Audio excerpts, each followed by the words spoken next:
ನಗರ ಜೀವನೋಪಾಯ ಅಭಿಯಾನ, ಕೌಶಲ್ಯಾಭಿವೃದ್ಧಿ, ಉದ್ಯಮಶೀಲತೆ ಮತ್ತು ಜೀವನೋಪಾಯ ಇಲಾಖೆ, ಉಳ್ಳಾಲ ನಗರಸಭೆ ದಾಖ ಇದರ ಆಶ್ರಯದಲ್ಲಿ ಇವತ್ತು ನಡೆಯುತ್ತಿರುವಂತಹ ಸ್ವಸಹಾಯ ಗುಂಪುಗಳು, ಪ್ರದೇಶ ಮಟ್ಟದ ಒಕ್ಕೂಟ ಹಾಗೂ ನಗರ ಮಟ್ಟದ ಒಕ್ಕೂಟದ ಸದಸ್ಯರಿಗೆ ಸಾಮರ್ಥ್ಯಾಭಿವೃದ್ಧಿ ತರಬೇತಿ ಇವತ್ತು ಏರ್ಪಡಿಸಿದ್ದೇವೆ. ಇವತ್ತಿನ ಕಾರ್ಯಕ್ರಮವನ್ನು ನಾವು ಪ್ರಾರಂಭಿಸ್ತಾ ಇದ್ದೇವೆ. ಕಾರ್ಯಕ್ರಮದ ಆರಂಭದಲ್ಲಿ ಪ್ರಾರ್ಥನೆ ಶ್ರೀಮತಿ ಪ್ರಮೀಳಾ ಇವರಿಂದ.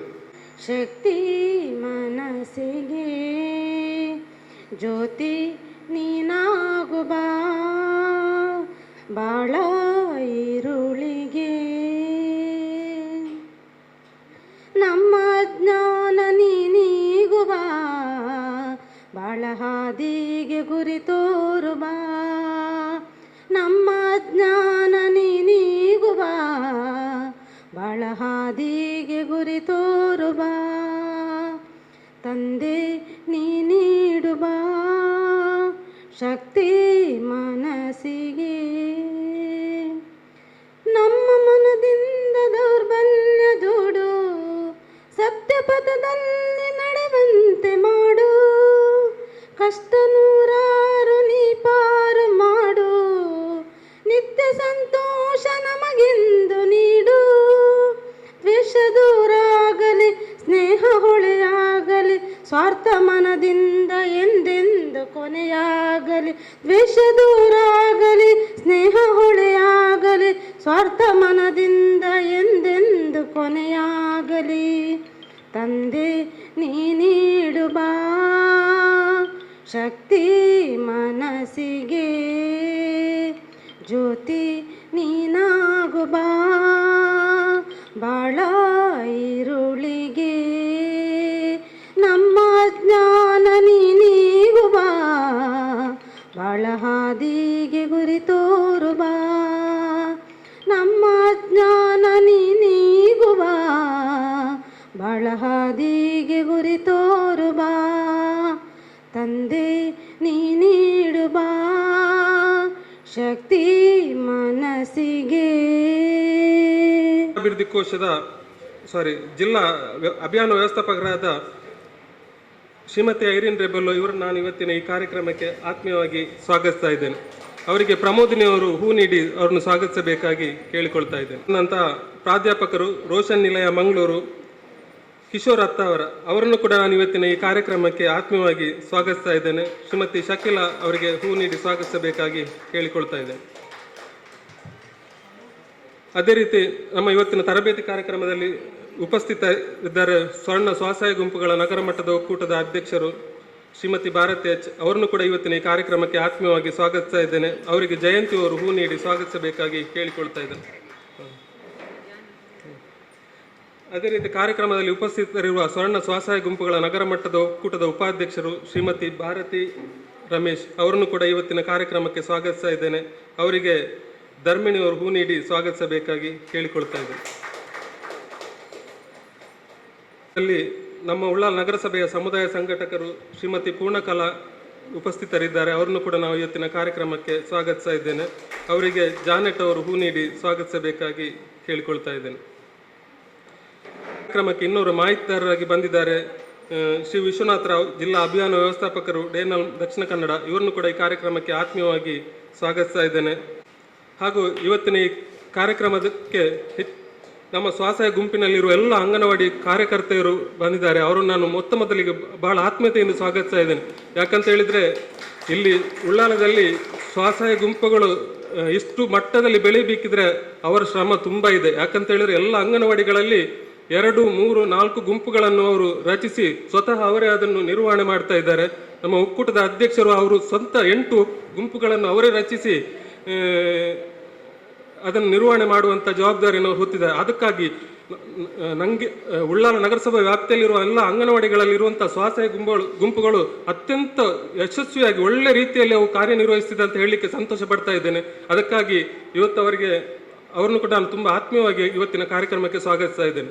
ಹಾಗೂ ಇವತ್ತು ಕಾರ್ಯಕ್ರಮದಲ್ಲಿ ಉಪಸ್ಥಿತರಿರುವಂಥ ಎಲ್ಲ ಸ್ವಸಹಾಯ ಗುಂಪಿನ ಅಧ್ಯಕ್ಷರುಗಳು, ಕಾರ್ಯದರ್ಶಿಗಳು ಹಾಗೂ ಸದಸ್ಯರುಗಳನ್ನು ಇವತ್ತಿನ ತರಬೇತಿ ಕಾರ್ಯಕ್ರಮಕ್ಕೆ ಆತ್ಮೀಯವಾಗಿ ಅವರನ್ನು ಸ್ವಾಗತಿಸ್ತಾ ಇದ್ದೇನೆ. ಉದ್ಘಾಟನೆ ವೇದಿಕೆಯಲ್ಲಿರುವ ಅತಿಥಿಗಳಿಂದ ಎಲ್ಲರೂ ಸೇರಿ ಇವತ್ತಿನ ಈ ತರಬೇತಿ ಕಾರ್ಯಕ್ರಮವನ್ನು ಉದ್ಘಾಟನೆ ಮಾಡಬೇಕಾಗಿ ಎಲ್ಲರಲ್ಲಿ ನಾನು ಕೇಳಿಕೊಳ್ತೇನೆ.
ನಿಮಗೆಲ್ಲ ಗೊತ್ತಿದೆ, ನಾನು ಹೇಳೋದಿಲ್ಲ. ಯಾಕಂದರೆ ಇಲ್ಲಿಯ ತ್ಯಾಜ್ಯ ನಿರ್ವಹಣೆ ದೊಡ್ಡ ಸಮಸ್ಯೆ ಆಗಿದೆ ನಿಮಗೆಲ್ಲ ಗೊತ್ತಿದೆ. ಈಗ ಸಗ್ರಿಗೇಷನ್ ಮಾಡಬೇಕೆಂಬುದಾಗಿ ನಗರ ಪಾಲಿಕೆಯ ಒಂದು ನಿರ್ದೇಶನ ಮೇರೆಗೆ ಎಲ್ಲ ವಾರ್ಡ್ಗಳಲ್ಲಿ ಕಸವನ್ನು, ಹಸಿ ಕಸ, ಒಣ ಕಸ ಪ್ರತ್ಯೇಕವಾಗಿ ಮಾಡುವಂಥ ಕಾರ್ಯದಲ್ಲಿ ಕಳೆದ 15 ದಿನಗಳಿಂದ ನಮ್ಮ ಕಾರ್ಮಿಕರು ನಾವು ಪರಿಶ್ರಮ ಪಡ್ತಾ ಇದ್ದೀವಿ.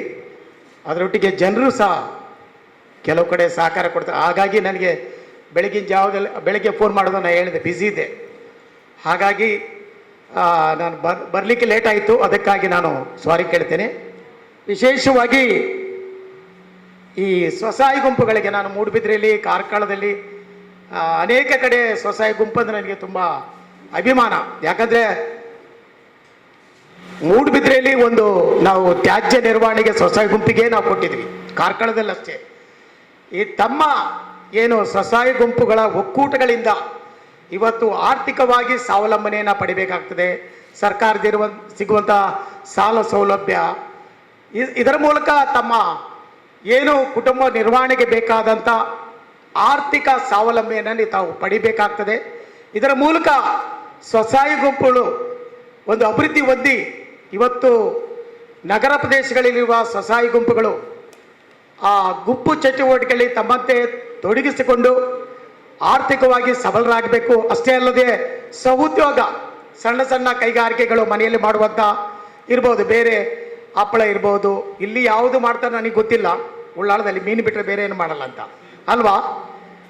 ಯಾವ ಬೇರೆ ಯಾರು ಮಾಡ್ತಾರೆ ಇಲ್ಲಿ? ಬೇರೆ ಏನಾದರೂ ಇಲ್ಲಲ್ಲ.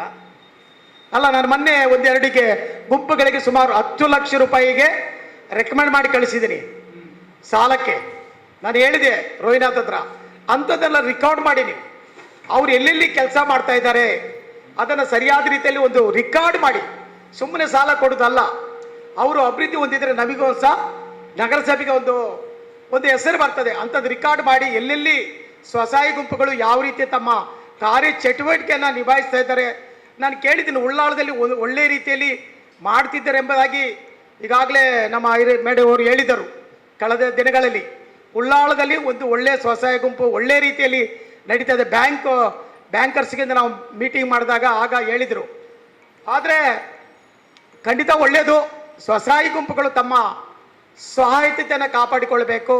ತಮ್ಮ ಕುಟುಂಬವನ್ನು, ಮಕ್ಕಳನ್ನು ಎಜುಕೇಷನ್ ಕೊಡಬೇಕು. ಮಕ್ಕಳಿಗೆ ಹೆಚ್ಚಾದ ವಿದ್ಯಾಭ್ಯಾಸವನ್ನು ಕೊಡಬೇಕು. ಮಕ್ಕಳಿಗೆ ಮುಖ್ಯವಾಗಿ ಇವತ್ತು ಈಗಿನ ಪರಿಸ್ಥಿತಿಯಲ್ಲಿ ನಾವು ನೋಡೋದಾದರೆ ಮಕ್ಕಳಿಗೆ ಎಜುಕೇಷನ್ ಭಾರಿ ಮುಖ್ಯವಾಗಿದ್ದು. ಎಷ್ಟೇ ಕಷ್ಟ ಬಂದರೂ ಮಕ್ಕಳನ್ನು ಯಾವುದೇ ಕಾರಣಕ್ಕೂ ವಿದ್ಯಾಭ್ಯಾಸ ಕೊಡದೇ ಇರಬಾರ್ದು. ಹೆಣ್ಣು ಮಕ್ಕಳಿರಲಿ ಗಂಡು ಮಕ್ಕಳಿರಲಿ, ಅವರಿಗೆ ಸಮಾನವಾಗಿ ಒಂದು ವಿದ್ಯಾಭ್ಯಾಸವನ್ನು ಮಕ್ಕಳಿಗೆ ನೀವು ಕೊಡಬೇಕು. ಈ ಸ್ವಸಹಾಯ ಗುಂಪುಗಳ ಮೂಲಕ ಸಾಲ ಸೌಲಭ್ಯ ಪಡೆದು ಗುಂಪುಗಳು ತಮ್ಮದೇ ಆದ ಒಂದು ಚಟುವಟಿಕೆಯಲ್ಲಿ ಸಣ್ಣ ಸಣ್ಣ ಕೈಗಾರಿಕೆ ಇರ್ಬೋದು, ವ್ಯಾಪಾರಸ್ಥರು ಇರ್ಬೋದು, ಈ ಮೂಲಕ ತಮ್ಮ ಚಟುವಟಿಕೆ ಮೂಲಕ ತಮ್ಮ ಕುಟುಂಬವನ್ನು ಸ್ವಾವಲಂಬನೆ ಕಡೆಗೆ ನಡೆಸಿಕೊಂಡು ಹೋಗಬೇಕು. ಸಾಲ ಸೌಲಭ್ಯಗಳನ್ನು ಒಂದು ಒಳ್ಳೆ ರೀತಿಯಲ್ಲಿ ಮಾಡಿ ಬ್ಯಾಂಕಿಗೆ ರಿಟರ್ನ್ ಪಾವತಿ ಮಾಡೋದು ಸಹ ನಿಮ್ಮ ಜವಾಬ್ದಾರಿಯಾಗಿರ್ತದೆ. ಇವತ್ತು ಸ್ವಸಹಾಯ ಗುಂಪುಗಳು ಒಳ್ಳೆ ರೀತಿಯಲ್ಲಿ ಕೆಲಸ ಮಾಡಿದ್ರೆ ಖಂಡಿತವಾಗಿಯೂ ನಗರಕ್ಕೆ, ನಮ್ಮ ಉಳ್ಳಾಳ ನಗರಕ್ಕೆ ಒಂದು ಯಶಸ್ವಿ ಆಗಲಿಕ್ಕೆ ಕಾರಣ ಆಗ್ತದೆ. ಈಗ ಅಷ್ಟೇ ಅಲ್ಲ, ಸ್ವಸಹಾಯ ಗುಂಪುಗಳು ಕಳೆದ ದಿನಗಳಲ್ಲಿ ನಾವು ನಿಮ್ಮ ಉಳ್ಳಾಳ ಬೈಲಲ್ವಾ, ಉಳ್ಳಾಳ ಬೈಲಲ್ಲಿ ನಾವು ಈ ಕೃಷಿ, ಸಾವಯವ ಕೃಷಿಯನ್ನು ನಾವು ಮಾಡಿದ್ದೀವಿ. ಕೆಲವು ಕಡೆ ಈಗಾಗಲೇ ಅನೇಕ ಕಡೆ ನಮಗೆ ಅದರ ಬಗ್ಗೆ ಅನೇಕರು ಮನವಿ ಮಾಡ್ತಾರೆ, ನಮ್ಮಲ್ಲಿ ಮಾಡಿ ಎಂಬುದಾಗಿ. ನೀವೆಲ್ಲಿ ಸ್ವಸಹಾಯ ಗುಂಪುಗಳು ಇದೆ ಅದರೊಟ್ಟಿಗೆ ನಿಮ್ಮ ಏನು ಈ ಚಟುವಟಿಕೆ ಒಟ್ಟಿಗೆ, ಸ್ವಸಹಾಯ ಗುಂಪು ಚಟುವಟಿಕೆ ಒಟ್ಟಿಗೆ ಸಾವಯವ ತರಕಾರಿಯನ್ನು ಬೆಳೀಲಿಕ್ಕೆ ತಾವು ಸಹ ಮುಂದೆ ಬರಬೇಕು. ಯಾಕಂದರೆ ಅದಕ್ಕೆ ಬೇಕಾದ ವ್ಯವಸ್ಥೆ ನಾವು ನಗರಸಭೆಯಿಂದ ಮಾಡಿಕೊಡ್ತೀವಿ. ಅದು ಬಿನ್ನಿರ್ಬೋದು ಅಥವಾ ಅದಕ್ಕೆ ಬೇಕಾದ ಎಲ್ಲ ವ್ಯವಸ್ಥೆ ನಾವು ಮಾಡಿಕೊಡ್ತೀವಿ. ಹಸಿ ಕಸದಿಂದ ನೀವೇ ಅದನ್ನು ಗೊಬ್ಬರವಾಗಿ ಪರಿವರ್ತನೆ ಮಾಡಿ ಇವತ್ತು ತರಕಾರಿಯನ್ನು, ಸಾವಯವ ತರಕಾರಿ ಬೆಳೆಯೋದ್ರಿಂದ ಆರೋಗ್ಯ ವೃದ್ಧಿ ಆಗ್ತದೆ, ಪರಿಸರಕ್ಕೆ ಒಳ್ಳೆಯದಾಗ್ತದೆ. ಇವತ್ತು ಆ ರೀತಿ ಸ್ವಸಹಾಯ ಗುಂಪುಗಳ ಮಾಡೋದ್ರಿಂದ ಒಂದು ಒಳ್ಳೆಯ ರೀತಿಯಲ್ಲಿ ತರಕಾರಿಯನ್ನು ಬೆಳೆದು ನಾವು ಆರೋಗ್ಯವಂತರಾಗಿ ಜೀವಿಸಲಿಕ್ಕಾಗ್ತದೆ. ಇವತ್ತು ನಾವು ತ್ಯಾಜ್ಯ ಅಂತ ದೊಡ್ಡ ಸಮಸ್ಯೆ ನಮಗೆ ಉಳ್ಳಾಳದಲ್ಲಿ ಅಲ್ವಾ? ನೀವೆಲ್ಲಿ ನೋಡಿದ್ರು ಉಳ್ಳಾಳದಲ್ಲಿ ಜನರಿಗೆ ಎಷ್ಟು ಹೇಳಿದ್ರು ಅರ್ಥ ಆಗ್ತಾ ಇಲ್ಲ. ಖಂಡಿತವಾಗಿಯೂ ಅದನ್ನು ಮನವರಿಕೆ ಮಾಡಬೇಕಾಗಿದೆ. ನಿಮ್ಮ ಸ್ವಸಹಾಯ ಗುಂಪುಗಳಲ್ಲಿ ನೀವು ಎಲ್ಲೆಲ್ಲಿ ಇದ್ದೀರಿ ಅಲ್ಲೆಲ್ಲಿ ನಿಮ್ಮ ಅಕ್ಕಪಕ್ಕದ ಮನೆ, ನಿಮ್ಮ ಕೊಲಿಗಿಸು ಇರ್ಬೋದು, ನಿಮ್ಮ ಸಂಬಂಧಿಕರು ಇರ್ಬೋದು, ಅವರಿಗೆಲ್ಲ ಒಂದು ಆಂದೋಲನ ಥರ ಮಾಡಿದರೆ ಖಂಡಿತವಾಗಿಯೂ ಒಂದು ಸ್ವಚ್ಛ ನಗರವಾಗಲಿಕ್ಕೆ ಸಾಧ್ಯ ಆಗ್ತದೆ. ಯಾಕಂದರೆ ನಾವು ಕಳೆದ 15 ದಿನಗಳಿಂದ ತುಂಬ ಪ್ರಯಾಸ ಪಡ್ತಾ ಇದ್ವಿ. ತುಂಬ ಅಂದರೆ ನಮಗೆ ಗೊತ್ತಿದೆ, ದೇವರಿಗೆ ಗೊತ್ತಿದೆ, ಮನೆ ಮನೆಗೆ ಹೋಗ್ತಾ ಇದ್ವಿ. ಇವತ್ತು ಯಾವುದೇ ಸ್ವಸಹಾಯ ಗುಂಪುಗಳನ್ನ ನಾವು ಇಟ್ಕೊಳ್ಳಿಲ್ಲ. ನಾವು ನಮ್ಮ ಸಿಬ್ಬಂದಿ, ಹೆಲ್ತ್ ಇನ್ಸ್ಪೆಕ್ಟರ್ಗಳು, ಎನ್ವಾಲ್ ಇಂಜಿನಿಯರು, ನಾವೇ ಸ್ವತಃ ಪ್ರತಿ ಮನೆಗಳಿಗೆ ಈಗ 80% ಸೆಗ್ರಿಗೇಷನ್ ಆಗ್ತಾ ಇದೆ. ಎಲ್ಲೂ ಇಷ್ಟು ಮಂಗಳೂರಲ್ಲಿ ಸಹ ಆಗಲಿಲ್ಲ. ಯಾಕಂದ್ರೆ ಅಷ್ಟು ನಾವು ಒದ್ದಾಟ ಮಾಡಿ ಅದು ಯಾರು ಸೆಗ್ರಿಗೇಷನ್ ಮಾಡಲಿಲ್ಲ ಅದನ್ನು ರಿಜೆಕ್ಟ್ ಅಂದರೆ ಬಿಟ್ಟು ಬರ್ತಾ ಇದ್ದೀವಿ. ಇಂಥ ಒಂದು ಕಟ್ಟುನಿಟ್ಟಿನ ಕ್ರಮವನ್ನು ನಾವು ಕೈಗೊಂಡಿದ್ದೀವಿ. ಇವತ್ತು ನಿಮ್ಮ ವ್ಯಾಪ್ತಿಯಲ್ಲಿ ಎಲ್ಲೆಲ್ಲಿ ಬರ್ತದೆ ಅಲ್ಲೆಲ್ಲಿ ಸಗ್ರಿಗೇಷನ್ ಮಾಡಿ ನಿಮ್ಮ ಸ್ವಸಹಾಯ ಗುಂಪುಗಳಿದ್ದರೆ ಅವರಿಗೆ ನೀವು ಸ್ವಲ್ಪ ಇದರ ಬಗ್ಗೆ ತಿಳುವಳಿಕೆ ಹೇಳಬೇಕು. ಮತ್ತು ನಮಗೇನಾದರೂ ನಿಮಗೇನಾದರೂ ಅವಶ್ಯಕತೆ ಇದ್ದ ನಮ್ಮನ್ನು ಕರೆದಾಗ ನಾವು ಸಹ ನಿಮ್ಮ ಬಳಿಗೆ ಬರ್ತೀವಿ, ನಿಮಗೆ ಸಹ ನಾವು ಸಹಕಾರ ಕೊಡ್ತೀವಿ. ಖಂಡಿತವಾಗಿಯೂ ಈ ಒಂದು ಯಶಸ್ವಿ ಆಗಬೇಕು. ಖಾಲಿ ನಮ್ಮ ಸ್ವಾರ್ಥ ಒಂದಲ್ಲ, ನಮ್ಮ ನಗರ ಸಹ ಅಭಿವೃದ್ಧಿ ಹೊಂದಬೇಕು, ನಗರ ಸ್ವಚ್ಛವಾಗಿಡಬೇಕು. ಇದೆಲ್ಲರ ಜವಾಬ್ದಾರಿ. ಖಾಲಿ ನಗರಸಭೆಯವರು ಮಾಡಿದರೆ ಅದು ಸಾಧ್ಯವಿಲ್ಲ. ಸಾರ್ವಜನಿಕರು ಇದರೊಟ್ಟಿಗೆ ಕೈ ಜೋಡಿಸಿದ್ರೆ ಮಾತ್ರ ಯಶಸ್ವಿ ಆಗಲಿಕ್ಕೆ ಕಾರಣ ಆಗ್ತದೆ. ಯಾಕಂದ್ರೆ ಇವತ್ತು ಸಾರ್ವಜನಿಕರು ಇದರೊಂದಿಗೆ ಭಾಗಿಯಾಗಬೇಕು ನಗರಸಭೆಯೊಂದಿಗೆ. ಅದು ನಗರಸಭೆ ಅವ್ರ ಕೆಲಸ, ಅದು ಕಮಿಷನರ್ ಕೆಲಸ, ಅದು ಹೆಲ್ತ್ ಇನ್ಸ್ಪೆಕ್ಟರ್ ಕೆಲಸ ಎಂಬುದೆಲ್ಲ. ನೀವೆಲ್ಲರೂ ಸೇರಿ ನಮ್ಮೊಟ್ಟಿಗೆ ಕೈ ಹಾಕಿದ್ರೆ ಖಂಡಿತವಾಗಿಯೂ ಅದನ್ನ ಭಾರಿ ಸುಲಭದಲ್ಲಿ ನಾವು ಯಶಸ್ವಿ ಮಾಡಲಿಕ್ಕೆ ಆಗ್ತದೆ. ನಾವು ಬಿಡುವುದಿಲ್ಲ. 100% ಸಗ್ರಿಗೇಷನ್ ಆಗ್ಲಿಕ್ಕೂ ಆಗದೆ ನಾನು ಬಿಡುವುದಿಲ್ಲ. ಕೈ ಹಾಕಿದ್ದೀನಿ, ಏನೇ ಆಗಲಿ ಅಲ್ವಾ. ಈಗ ಯುದ್ಧದಲ್ಲಿ ಸೈನಿಕರು ನೋಡಿ, ಅಲ್ಲಿ ನಮ್ಮ ಯುದ್ಧಕ್ಕೆ ಹೋದಾಗ ಅವರು ಗೆಲ್ಲೇಬೇಕಂತ ಹೋಗೋದು, ಸೋಲಿಕ್ಕೆ ಹೋಗುದಿಲ್ಲ ಅಲ್ವಾ. ಆ ರೀತಿ ಇದು ಒಂಥರ ಇದ್ದಾನೆ. ನಮಗೆ ಬೆಳಗ್ಗೆ ಎದ್ರೆ ಕತ್ತಿ ಹಿಡ್ಕೊಂಡ್ ಬರ್ಬೇಕು. ಈ ಕಸದ ಬಗ್ಗೆ ಕತ್ತಿ ಹಿಡ್ಕೊಂಡೇ ಓಡಾಡ್ಬೇಕಾಗ್ತಾ ಇದೆ. ಕತ್ತಿ ಅಂದ್ರೆ ಕತ್ತಿ ಅಲ್ಲ, ಬಾಯಿಯಿಂದ ಕತ್ತಿ ಅಲ್ವಾ. ಬಾಯಿಯೇ ಒಂದು ಕತ್ತಿ ಆಗಿ ಹೋಗಿದೆ ನಮ್ದು. ಆ ರೀತಿ ಜನರನ್ನ ಮನವೊಲಿಕೆ ಮಾಡಬೇಕು. ನೀವು ಸಹ ನಿಮ್ಮ ಪ್ರದೇಶದಲ್ಲಿ, ನಿಮ್ಮ ಏರಿಯಾದಲ್ಲಿ ಜನರಿಗೆ ತಿಳುವಳಿಕೆ ಕೊಡಿ. ನೀವು ಮಾತಾಡುವಾಗ ಅದರ ಬಗ್ಗೆ ಬೇಡ, ಕಸದ ಬಗ್ಗೆ ಒಂದು ಸ್ವಲ್ಪ ಮಾತಾಡಿ. ಬೇರೆ ಎಲ್ಲ ಮಾತಾಡ್ತೀರಿ, ಬೇರೆ ಅಡಿಗೆ ಆಗಿದೆ, ಎಂಥ ಅಡಿಗೆ ಇವತ್ತು, ಎಂಥ ಪದಾರ್ಥ ಮಾರ್ರಿ ಅಂತ ಕೇಳೋ ಬದಲು ಅಲ್ಲಿ ನಿಮ್ಮ ಮನೆಯಲ್ಲಿ ಏನು ಮಾಡ್ತಾ ಇದ್ರಿ, ಕಸ ಸಗ್ರಿಗೇಷನ್ ಮಾಡ್ತಾ ಇದ್ರಾ, ಹಸಿ ಕಸ ಒಣ ಕಸ ಬೇರೆ ಮಾಡ್ತಾ ಇದ್ರಾ, ಒಂದೆರಡನ್ನ ಮಾತಾಡಿ. ಆಗ ಅದು ಸ್ವಲ್ಪ ಎಲ್ಲರಿಗೂ ಪ್ರಚಾರ ಆಗ್ತದೆ. ಅದರ ಮೂಲಕ ಇಡೀ ನಗರಕ್ಕೆ ಅದು ಸ್ವಚ್ಛತೆ ಕಾಣ್ತದೆ. ಯಾಕಂದ್ರೆ ಇಲ್ಲದಿದ್ರೆ ನಾವು ಬೇರೆ ವಿಷಯದಲ್ಲೆಲ್ಲ ನಾವು ಮಾತಾಡ್ತೀವಿ ಅಲ್ವಾ, ವೇಸ್ಟ್ ಅದೆಲ್ಲ ಅಲ್ವಾ. ಬೇರೆ ಅಡಿಗೆ ಒಂದು ಫೋನ್ ಮಾಡಿದ್ರೆ ಏನು ಪದಾರ್ಥ, ಎಂಥವು ಅಡಿಗೆ ಮಾಡಿದ್ರಿ ಏನು ಎಂಬುದಾಗಿ ನಾವು ಗಂಟೆಗಟ್ಟಲೆ ಚರ್ಚೆ ಮಾಡ್ತೀವಿ ಅಲ್ವಾ. ಈ ರೀತಿ ತಮ್ಮ ಸ್ವಸಹಾಯ ಗುಂಪುಗಳ ಮೂಲಕ ತಾವು ಎಲ್ಲೆಲ್ಲಿದ್ದೀರಿ ಅಲ್ಲೆಲ್ಲಿ ಮಾತಾಡುವಾಗ ಇದು ಖಂಡಿತವಾಗಿ ಯಶಸ್ವಿ ಆಗಲಿಕ್ಕೆ ಸಾಧ್ಯ ಆಗ್ತದೆ. ಅದರೊಟ್ಟಿಗೆ ನಿಮ್ಮ ಸ್ವಸಹಾಯ ಗುಂಪುಗಳ ಚಟುವಟಿಕೆಗಳನ್ನ ಮುಂದುವರಿಸಿ ನಮ್ಮಿಂದ ನಗರಸಭೆ ವತಿಯಿಂದ ಏನಾದರೂ ಸಹಾಯ ಬೇಕಿದ್ರಲ್ಲಿ ನೇರವಾಗಿ ಬರಬಹುದು. ಏನು ಅದರಿಗೆ ಹೆದರಬೇಕಾಗಿಲ್ಲ. ನೇರವಾಗಿ ಬಂದು ನನ್ನ ಹತ್ರ ಮಾತಾಡ್ಬೋದು. ಏನಾರ ನಿಮಗೆ ಸಮಸ್ಯೆ ಇದ್ದಾಗ ನೇರವಾಗಿ ನನ್ನ ಹತ್ರ ಬಂದು ಮಾತಾಡಿ. ಖಂಡಿತವಾಗಿಯೂ ನಿಮಗೆ ಸಹಾಯ ಮಾಡಲಿಕ್ಕೆ ನಾವು ಸಿದ್ಧವಾಗಿದ್ದೀವಿ. ಯಾವ ರೀತಿ ಕಾನೂನುಬದ್ಧವಾಗಿ ನಿಮಗೆ ಸಹಾಯ ಮಾಡ್ತೀವಿ, ಯಾವುದೇ ಕಾರಣಕ್ಕೂ ನಿಮ್ಮನ್ನು ಓಡಾಡಿಸೋದಿಲ್ಲ ಎಂಬುದಾಗಿ ಹೇಳ್ತಾ ಈ ಸಭೆಯು ಇನ್ನೂ ಯಶಸ್ವಿಯಾಗಿ ಆಗಲಿ, ಸ್ವಸಹಾಯ ಗುಂಪುಗಳು ಮುಂದೆ ಬರಲಿ ಎಂಬುದಾಗಿ ಹೇಳಿ ನಾನು ಮಾತನ್ನು ಮುಗಿಸ್ತೇನೆ. ಸಭೆಯಲ್ಲಿ ನಾವು ಸಾವಯವ ಕೃಷಿಯ ಬಗ್ಗೆ ಒಂದು ಗುಂಪಿನಲ್ಲಿ ಈಗಾಗಲೇ ಮೊನ್ನೆ ಮಾಡಿದ್ದೇವೆ. ಅದಲ್ಲದೆ ನಾವು ಇನ್ನು 3 ಗುಂಪುಗಳನ್ನು ನಾವು ಗುರುತಿಸಿದ್ದೇವೆ. ದಯವಿಟ್ಟು ಅಲ್ಲಿ ಕೂಡ ನಮಗೆ ಮಾಡಲಿಕ್ಕೆ ಅವಕಾಶ ಮಾಡಿಕೊಡ್ಬೇಕಂತ ಕೇಳಿಕೊಳ್ತೇವೆ. ಸ್ವರ್ಣ ಸ್ವಸಹಾಯ ಗುಂಪುಗಳನ್ನ ಆಡಬೇಕಾಗಿ ಕೇಳಿಕೊಳ್ತಾ ಇದ್ದೇನೆ.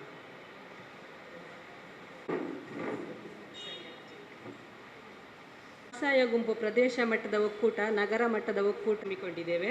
ವೇದಿಕೆಯಲ್ಲಿರುವ ಗೌರವಾನ್ವಿತರೆ, ಹಾಗೆ ನಮ್ಮ ಗುಂಪಿನ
ಹೆಮ್ಮೆ ಪಡ್ತಾ ಇದ್ದೇವೆ. ಯಾಕಂತ ಹೇಳಿದರೆ ನಮಗೆ ಮೊದಲಾಗಿ ಒಂದು ಗುಂಪನ್ನು ರಚನೆ ಮಾಡಿ, ನೀವು ಗುಂಪು ನಮಗೆ ಅಂದರೆ ಗೈಡ್ಲೈನ್ಸ್ ಇದೆ, ನೀವೊಂದು ಗುಂಪನ್ನು ರಚನೆ ಮಾಡಿ ನಾವು ಖಾಲಿ ಬಿಡ್ತೇವೆ, ಮತ್ತು ನೀವು ಆ ಗುಂಪನ್ನು ನಿಮಗೆ ಬೇಕಾದಾಗಿ ನೀವು ಆಂತರಿಕ ಸಾಲ ಪಡೆಯುವ ಬಗ್ಗೆ ಆಗಲಿ ಅಥವಾ ನಾವು ಬ್ಯಾಂಕ್ ಸಾಲ ಪಡೆಯುವ ಬಗ್ಗೆ ಆಗಲಿ ಯಾವುದೇ ನಮಗೆ ಒಂದು ಮಾಹಿತಿ ಏನೇ ನಮಗೆ ಕೊಡದಿದ್ದರೆ ನಮಗೆ ತುಂಬ ಕಷ್ಟ ಆಗ್ತಿತ್ತು ಈಗ. ಆದರೆ ನಮಗೆ ಇಲ್ಲಿ ನಾನೀಗ ಈ ಹೊತ್ತಲ್ಲಿ ಒಂದು ಮಾತನ್ನು ಹೇಳಲಿಕ್ಕೆ ಇಚ್ಛೆ ಪಡ್ತಾ ಇದ್ದೇನೆ. ಯಾಕೆಂತೇಳಿದರೆ ನಮಗೆ ಒಂದು ಮಾಹಿತಿಯ ಕೊರತೆ ಇಲ್ಲದಾಗೆ ಹಾಗೂ ನಮಗೆ ಸರಿಯಾದ ಒಂದು ಮಾರ್ಗದರ್ಶನವನ್ನು ಕೊಟ್ಟು ನಮ್ಮ ಜೊತೆಗೆ ನಮಗೆ ಒಂದು ಸಹಾಯ ವ್ಯವಸ್ಥೆ ನಮ್ಮ ಜೊತೆನೇ ಎಲ್ಲ ಕೆಲಸದಲ್ಲಿ ನಮಗೆ ಒಂದು ತುಂಬ ಸಹಾಯವನ್ನು ಮಾಡಲಿಕ್ಕೆ ಇಲ್ಲಿ ನಮ್ಮ ವೇದಿಕೆಯಲ್ಲಿ ಮೂವರು ನಮ್ಮ ಜೊತೆ, ಒಂದು ಐರಿನ್ ಮೇಡಮ್ ಇದ್ದಾರೆ, ನಮಗೆ ಯಾವ ಸಮಯದಲ್ಲಿ ನಾವು ಕೇಳಿದರೆ ಸಹ ಅವರು ಯಾವ ಮಾಹಿತಿಯನ್ನು ಸಹ ನಮಗೆ ಕೊಡ್ತಾ ಇದ್ದಾರೆ. ಹಾಗೆ ಇನ್ನೊಬ್ಬರು ವಿಶ್ವನಾಥ್ ಸರ್ ಅವರು ಕೂಡ ಹಾಗೆ, ನಾವು ಯಾವ ಹೊತ್ತಲ್ಲಿ ನಾವು ಯಾವ ಥರದ ನಮಗೆ ಮಾರ್ಗದರ್ಶನ ಬೇಕು ಕೇಳಿದರೆ ಸಹ ಅವರು ನಮಗೆ ಕೊಡ್ತಾ ಇದ್ದಾರೆ. ಹಾಗೆ ನಮ್ಮ ಸಂಘಟಕರು ಕೂಡ ಹಾಗೆ, ನಮಗೆ ಯಾವ ಒಂದು ಗುಂಪಿನ ಬಗ್ಗೆ ಬ್ಯಾಂಕಲ್ಲಿ ಮಾತಾಡೋ ಬಗ್ಗೆ ಆಗಲಿ ಯಾವುದೇ ವಿಷಯದ ಬಗ್ಗೆ ಆಗಲಿ ಸಹ ನಮಗೆ ಅವರು ತುಂಬ ಒಂದು ಸಹಾಯವನ್ನು ಮಾಡ್ತಾ ಇದ್ದಾರೆ. ಇಲ್ಲದಿದ್ದರೆ ನಾವು ಇಷ್ಟು ಒಂದು ಸಂಘವನ್ನು 22 ವರ್ಷದಲ್ಲಿ ಈ ಸಂಘವನ್ನು ಇಷ್ಟು ಎತ್ತರಕ್ಕೆ ನಮಗೆ ತರಲಿಕ್ಕೆ ತುಂಬ ಕಷ್ಟ ಆಗ್ತಿತ್ತು ನಮಗೆ. ಯಾಕಂತ ಹೇಳಿದರೆ ಬೇರೆ ಕಡೆಗೆ ಹೋಲಿಸಿದರೆ ನಾವು ನಮ್ಮ ಗುಂಪನ್ನು ನಿಭಾಯಿಸುವಲ್ಲಿ ತುಂಬ ಒಳ್ಳೆಯ ರೀತಿಯಲ್ಲಿ ನಾವು ಸಂಘವನ್ನು ನಿರ್ವಹಿಸ್ತಿದ್ದೇವೆ, ಹೇಳೋದಕ್ಕೆ ಹೆಮ್ಮೆ ಪಡ್ತಾ ಇದ್ದೇವೆ. ಹಾಗೆ ಇನ್ನೊಂದು ವಿಷಯ ಏನಂತ ಹೇಳಿದರೆ, ಈಗ ನಮಗೆ ಪೌರಾಯುಕ್ತರು ಹೇಳಿದರು ಇನ್ನೊಂದು ಮಾತು, ನೀವು ನಮ್ಮ ಸ್ವಸಹಾಯ ಗುಂಪಿನ ಮುಖಾಂತರ ತ್ಯಾಜ್ಯ ವಸ್ತುವನ್ನು ಅಂದರೆ ನಾವೇ ತಯಾರಿಸಿದ ಕಸವನ್ನು ನಾವು ಸಂಗ್ರಹಣೆ ಮಾಡಿ ಮನೆಯಲ್ಲಿ ಏನಾದರೂ ಒಂದು ನೀವು ಅದರ ಬಗ್ಗೆ ಒಂದು ಸಾವಯವ ಗೊಬ್ಬರವನ್ನಾಗಿ ಮಾಡಿ ಕೃಷಿಯನ್ನು ಏನಾದರೂ ಮಾಡಬೇಕಂತೇಳಿ, ಅದಕ್ಕೆ ಕೂಡ ನಾನು ನಮ್ಮ ಗುಂಪಿನ ಪರವಾಗಿ ನಾವು ಇವತ್ತು ಒಪ್ಪಿಕೊಳ್ತಾ ಇದ್ದೇವೆ. ಯಾಕೆಂತೇಳಿದರೆ ನಾವು ಮೊನ್ನೆ ಒಂದು ಉಳ್ಳಾಲ ಬೈಲಲ್ಲಿ ನಮ್ಮ ಸ್ವಸಹಾಯ ಸಂಘದ ಮುಖಾಂತರ ನಾವೊಂದು ತರಕಾರಿ ಗಿಡವನ್ನು ನೆಡುವ ಮುಖಾಂತರ ನಾವಲ್ಲಿ ಒಂದು ಪ್ರಾರಂಭವನ್ನು ಹಮ್ಮಿಕೊಂಡಿದ್ದೇವೆ.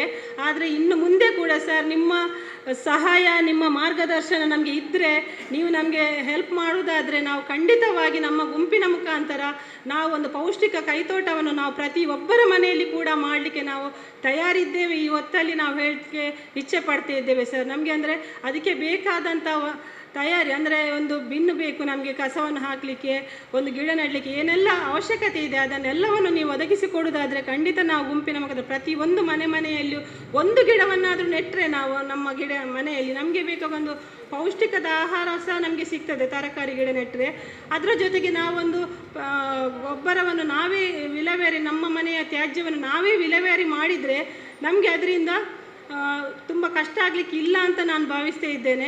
ಇನ್ನು ಮುಂದಕ್ಕೆ ನಾವು ಏನೇ ಇದ್ದರೆ ಸಹ ನಮಗೆ ಒಂದು ಸಹಾಯ ಹಸ್ತವನ್ನು ನೀಡಿದರೆ ನಾವು ಮುಂದಕ್ಕೆ ಇನ್ನು ಇದಕ್ಕಿಂತಲೂ ಒಳ್ಳೆಯ ರೀತಿಯಲ್ಲಿ ನಮ್ಮ ಗುಂಪನ್ನು ನಡೆಸ್ತೇವೆ ಹಾಗೂ ನಾವು ಗಿಡ ನೆಡುವುದರಲ್ಲಿ ಸಹ ನಾವು ಮುಂದುವರಿಸ್ತೇವೆ ಅಂತ ಹೇಳ್ತಾ ನನ್ನ 2 ಮಾತನ್ನು ಮುಗಿಸ್ತಾ ಇದ್ದೇನೆ.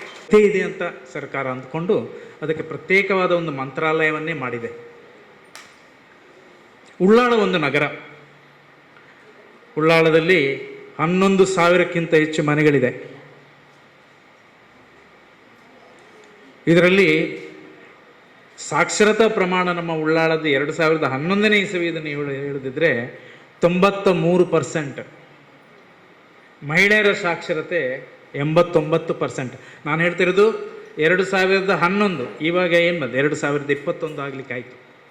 ಖಂಡಿತ ಇದು ಹೆಚ್ಚಾಗಿರ್ಬೋದು. ಈ ಸಾಕ್ಷರತಾ ಪ್ರಮಾಣಕ್ಕೂ ಜನರ ಜೀವನೋಪಾಯದ ಗುಣಮಟ್ಟಕ್ಕೂ, ಕ್ವಾಲಿಟಿ ಆಫ್ ಲೈಫ್ ಅಂತ ಹೇಳ್ತೀನಿ ಇಂಗ್ಲೀಷ್ನಲ್ಲಿ, ಅದಕ್ಕೂ ಹತ್ತಿರವಾದ ಸಂಬಂಧ ಇರಬೇಕು. ನನ್ನ ಹೆಸರು ಕಿಶೋರ್ ಅತ್ತಾವರ್ ಅಂತೇಳಿ. ನನ್ನ ಅಜ್ಜಿ ಉಳ್ಳಾಳದವರೇ, ಕುಂಬೆಕ್ಕ ಅಂತೇಳಿ. ಸಣ್ಣದಿರುವಾಗ ನಾನು ಇಲ್ಲೇ ರಜಾ ದಿವಸಗಳಲ್ಲಿ ಬರ್ತಾ ಇದ್ದೆ. ಸೊ ಆ ನಿಟ್ಟಿನಲ್ಲಿ ನಾನು ಯಾವತ್ತೂ ಉಳ್ಳಾಳದವನು ಅಂದ್ಕೊಂಡೇ ನಾನು ಇಲ್ಲಿ ಕೆಲಸ ಮಾಡ್ತಾ ಇದ್ದೇನೆ. ಕಳೆದ 3 ವರ್ಷದಿಂದ ರೋಶಿನಿ ನಿಲಯ ಕಾಲೇಜಿನ ಪರವಾಗಿ ವಿದ್ಯಾರ್ಥಿಗಳಿಗೆ ಅವರ ಕ್ಷೇತ್ರ ಕಾರ್ಯಗಳಿಗೆ ಮಾರ್ಗದರ್ಶನ ಮಾಡುವ ಕೆಲಸವನ್ನು ಮಾಡ್ತಾ ಇದ್ದೇನೆ. ಅದು ಈಗ ನಾವು ಬಹಳ ವಾಲಂಟ್ರಿ ಲೆವೆಲಲ್ಲೇ ಮಾಡ್ತಾ ಇರೋದು, ಸ್ವಯಂ ಸೇವಾ ನೆಲೆಯಲ್ಲೇ ಮಾಡ್ತಾ ಇರೋದು. ನಾನು ಅದನ್ನು ನನ್ನ ಒಂದು ಸಾಮಾಜಿಕ ಜವಾಬ್ದಾರಿ ಅಂತ ತಿಳ್ಕೊಂಡಿದ್ದೇನೆ. ಸೊ ಇವತ್ತಿನ ಸಂದರ್ಭದಲ್ಲಿ ಮಹಿಳೆಯರಾಗಿದ್ದುಕೊಂಡು SHG ಗುಂಪಿನ ಲೀಡರ್ಗಳಾಗಿದ್ದುಕೊಂಡು ನಿಮ್ಮ ಸಾಮಾಜಿಕ ಜವಾಬ್ದಾರಿಗಳು ಏನೇನು ಮಾಡ್ಬೋದು ಎಂಬುದರ ಬಗ್ಗೆ ನೆನಪಿಸಿಕೊಳ್ಳಬಲ್ಲೆ ಮಾತ್ರ ಸ್ವಲ್ಪ ನಾನು 3 ವರ್ಷದ ಇಲ್ಲಿ ಅನುಭವದಲ್ಲಿ. SHG ಗುಂಪಿನೊಳಗೆ ನಾವು ಬಹಳ ನಿರಂತರವಾಗಿ ಪ್ರಯತ್ನವನ್ನು ನಾವು ರೋಹಿನಾಥ್ನ ಜೊತೆ ಕಂಟಿನ್ಯೂಸ್ ಆಗಿ ಮಾಡ್ತಾ ಇರ್ತೇವೆ. SHG ಗುಂಪುಗಳಂದರೆ ಒಂದು ಸಂಘಟಿತ ಗುಂಪು. ಉಳ್ಳಾಳದಲ್ಲಿ ಬಹಳಷ್ಟು ಜನ ಅಸಂಘಟಿತ ಗುಂಪಿನ ಮಹಿಳೆಯರಿದ್ದಾರೆ. ಅಸಂಘಟಿತ ಅಂತ ಹೇಳಿದರೆ ಅವರ ಜೀವನೋಪಾಯ ಮಾಡ್ಕೊಳ್ತಾ ಇದ್ದಾರೆ, ಆದರೆ ಒಂದು ಸಂಘಟಿತ ರೂಪದಲ್ಲಿ ಇಲ್ಲ. ವೈಯಕ್ತಿಕವಾಗಿ ಏನೋ ಬೆಳೀತಾರೆ, ಏನೋ ಮಾರ್ತಾರೆ, ಮೀನುಗಳನ್ನು ಬೇರೆಯವರದ್ದು ಎತ್ತುಕೊಂಡು ಬಿಟ್ಟು ಮಾರಾಟ ಮಾಡ್ತಾರೆ, ದಿನಗೂಲಿ ಕೆಲಸಕ್ಕೆ ಹೋಗ್ತಾರೆ. ಬಹಳಷ್ಟು ಮಹಿಳೆಯರು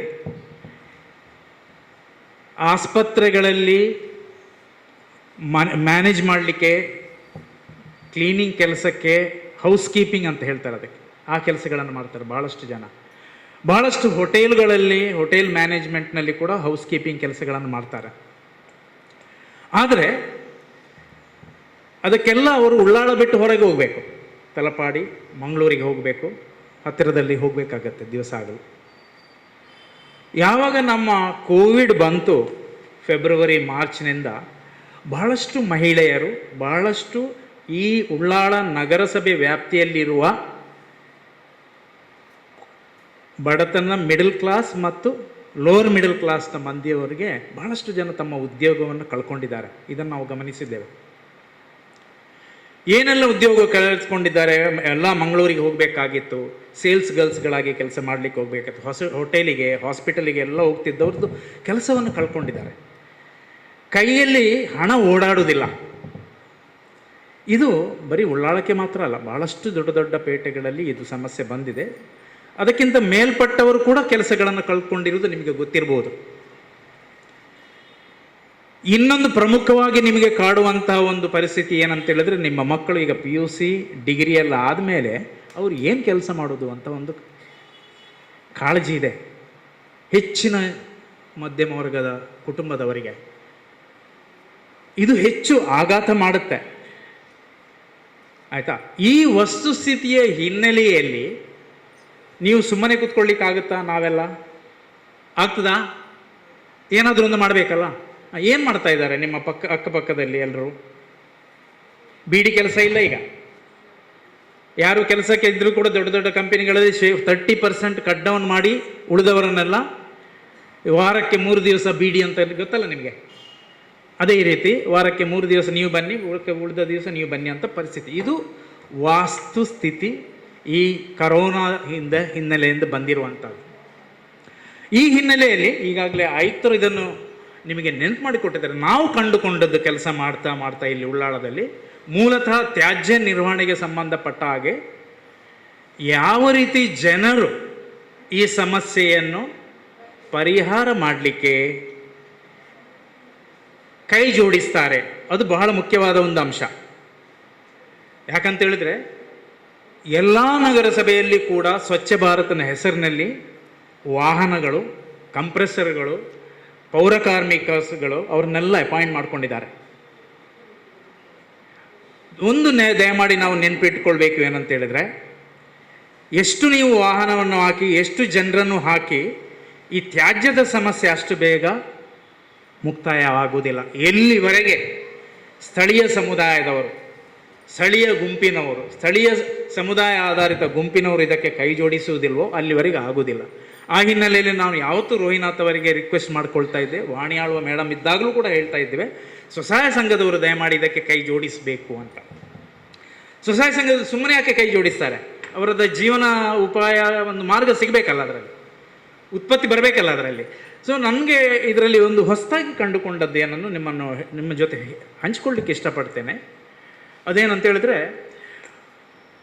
ಕೆಲವು ಅಂಕೆ ಸಂಖ್ಯೆ ಹೇಳ್ತೇನೆ, ನೀವು ಅದ್ರ ಬಗ್ಗೆ ತಲೆ ಕೆಡಿಸ್ಬೇಡಿ. ಬಟ್ ಒಂದು, ಉಳ್ಳಾಳದಿಂದ ದಿನನಿತ್ಯ 17 ಟನ್ ಕಸ ವಾಮಂಜೂರಿಗೆ ಹೋಗುತ್ತೆ. ಯಾಕಂದ್ರೆ ನಮಗೆ ಅದನ್ನು ಇದು ಮಾಡಲಿಕ್ಕೆ ಇಲ್ಲಿ ಜಾಗ ಇಲ್ಲ.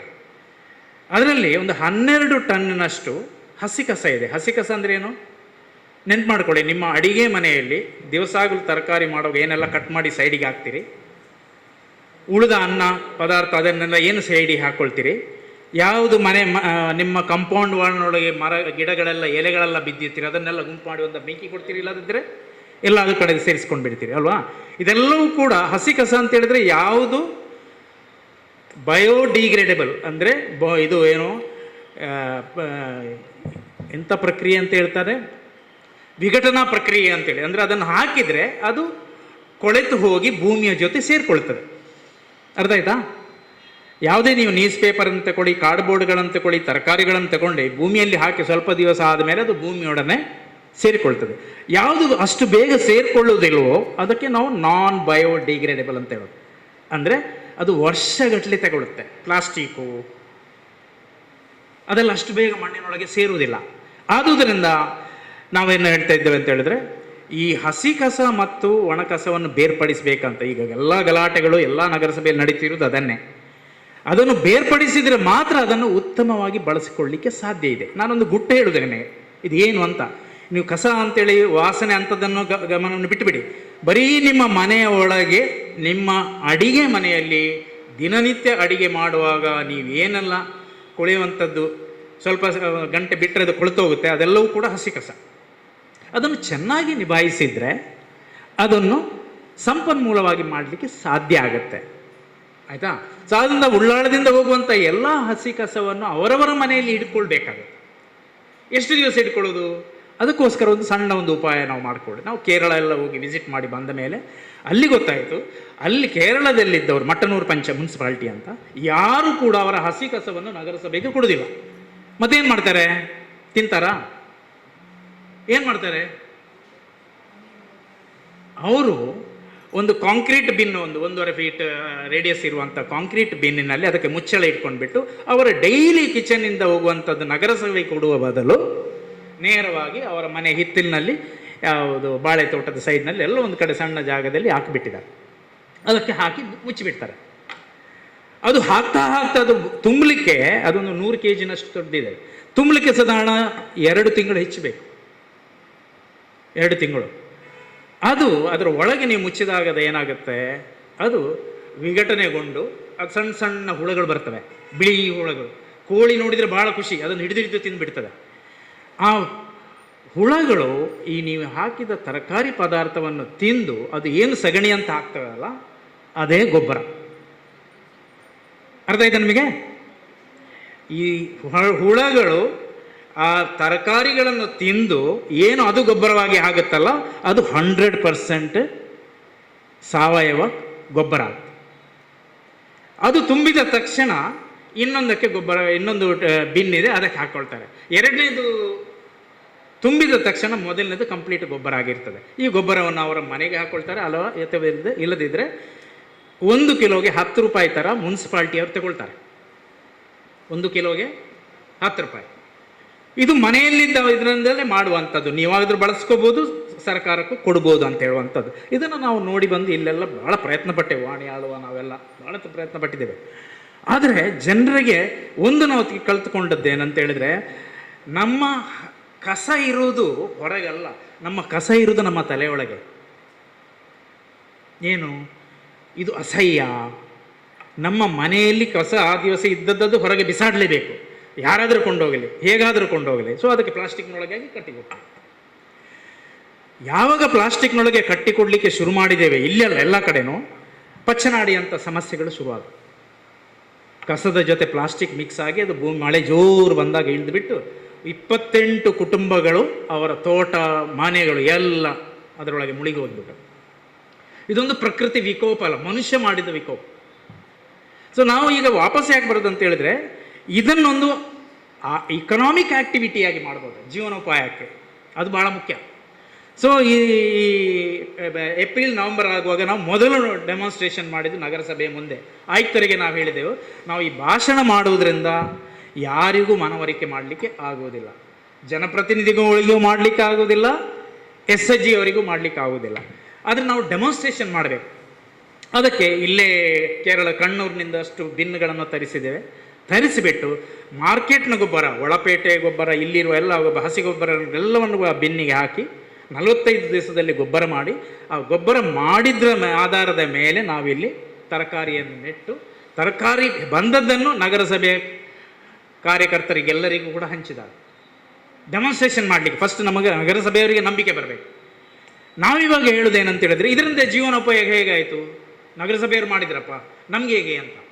ಸೊ ಇದೇ ರೀತಿ ಉಳಿಯಾದಲ್ಲಿ ಈಗ ಉಳ್ಳಾಳ ಬೈಲಿನಲ್ಲಿ ಇತ್ತೀಚೆಗೆ ಶುರುವಾದದ್ದು, ಬೇರೆ ಬೇರೆ ಕಡೆಯಲ್ಲಿ ಮಾಡಿದ್ದಾರೆ, ಸೇನರ ಬೈಲಿನಲ್ಲಿ ಎಲ್ಲರೂ ಮುಂದೆ ಬಂದಿದ್ದಾರೆ. ಮುಂದೆ ಬಂದ ಇವರು ಮಾಡ್ತಿರೋದೇನು, ಅವರ ಮನೆಗೆ 10 ಜನರು ಒಟ್ಟಿಗೆ ಸೇರಿ ಮಾಡುವುದಿದ್ರೆ 2 ಕಾಂಕ್ರೀಟ್ ಬಿನ್ ನಗರಸಭೆಯಿಂದ ಕೊಡ್ತಾರೆ.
ಅದನ್ನು ನೀವು ಬೆಳಿಲಿಕ್ಕೆ, ತರಕಾರಿಯನ್ನು ಬೆಳಿಲಿಕ್ಕೆ 10 ರಿಂದ 12 ಅಥವಾ 15 ರೆಫ್ರಿಜರೇಷನ್ನ ಶೆಲ್, ಫ್ರಿಜ್ ಇದೆಯಲ್ಲ ನಿಮ್ಮ ಮನೆಯಲ್ಲಿ, ಫ್ರಿಜ್ಜಿನ ಒಳಗಿರುವ ಪ್ಲಾಸ್ಟಿಕ್ ಇದು ಬರ್ತದೆ, ಅದು ಈಗ ಗುಜಿರಿಯವರು ಒಂದಕ್ಕೆ 50 ರೂಪಾಯಿ ಕೊಡ್ತಾ ಇದ್ರು, ಈಗ ಸ್ವಲ್ಪ ಡಿಮಾಂಡ್ ಆಗಿದೆ, 100 ರೂಪಾಯಿ ತಗೊಳ್ತಾರೆ.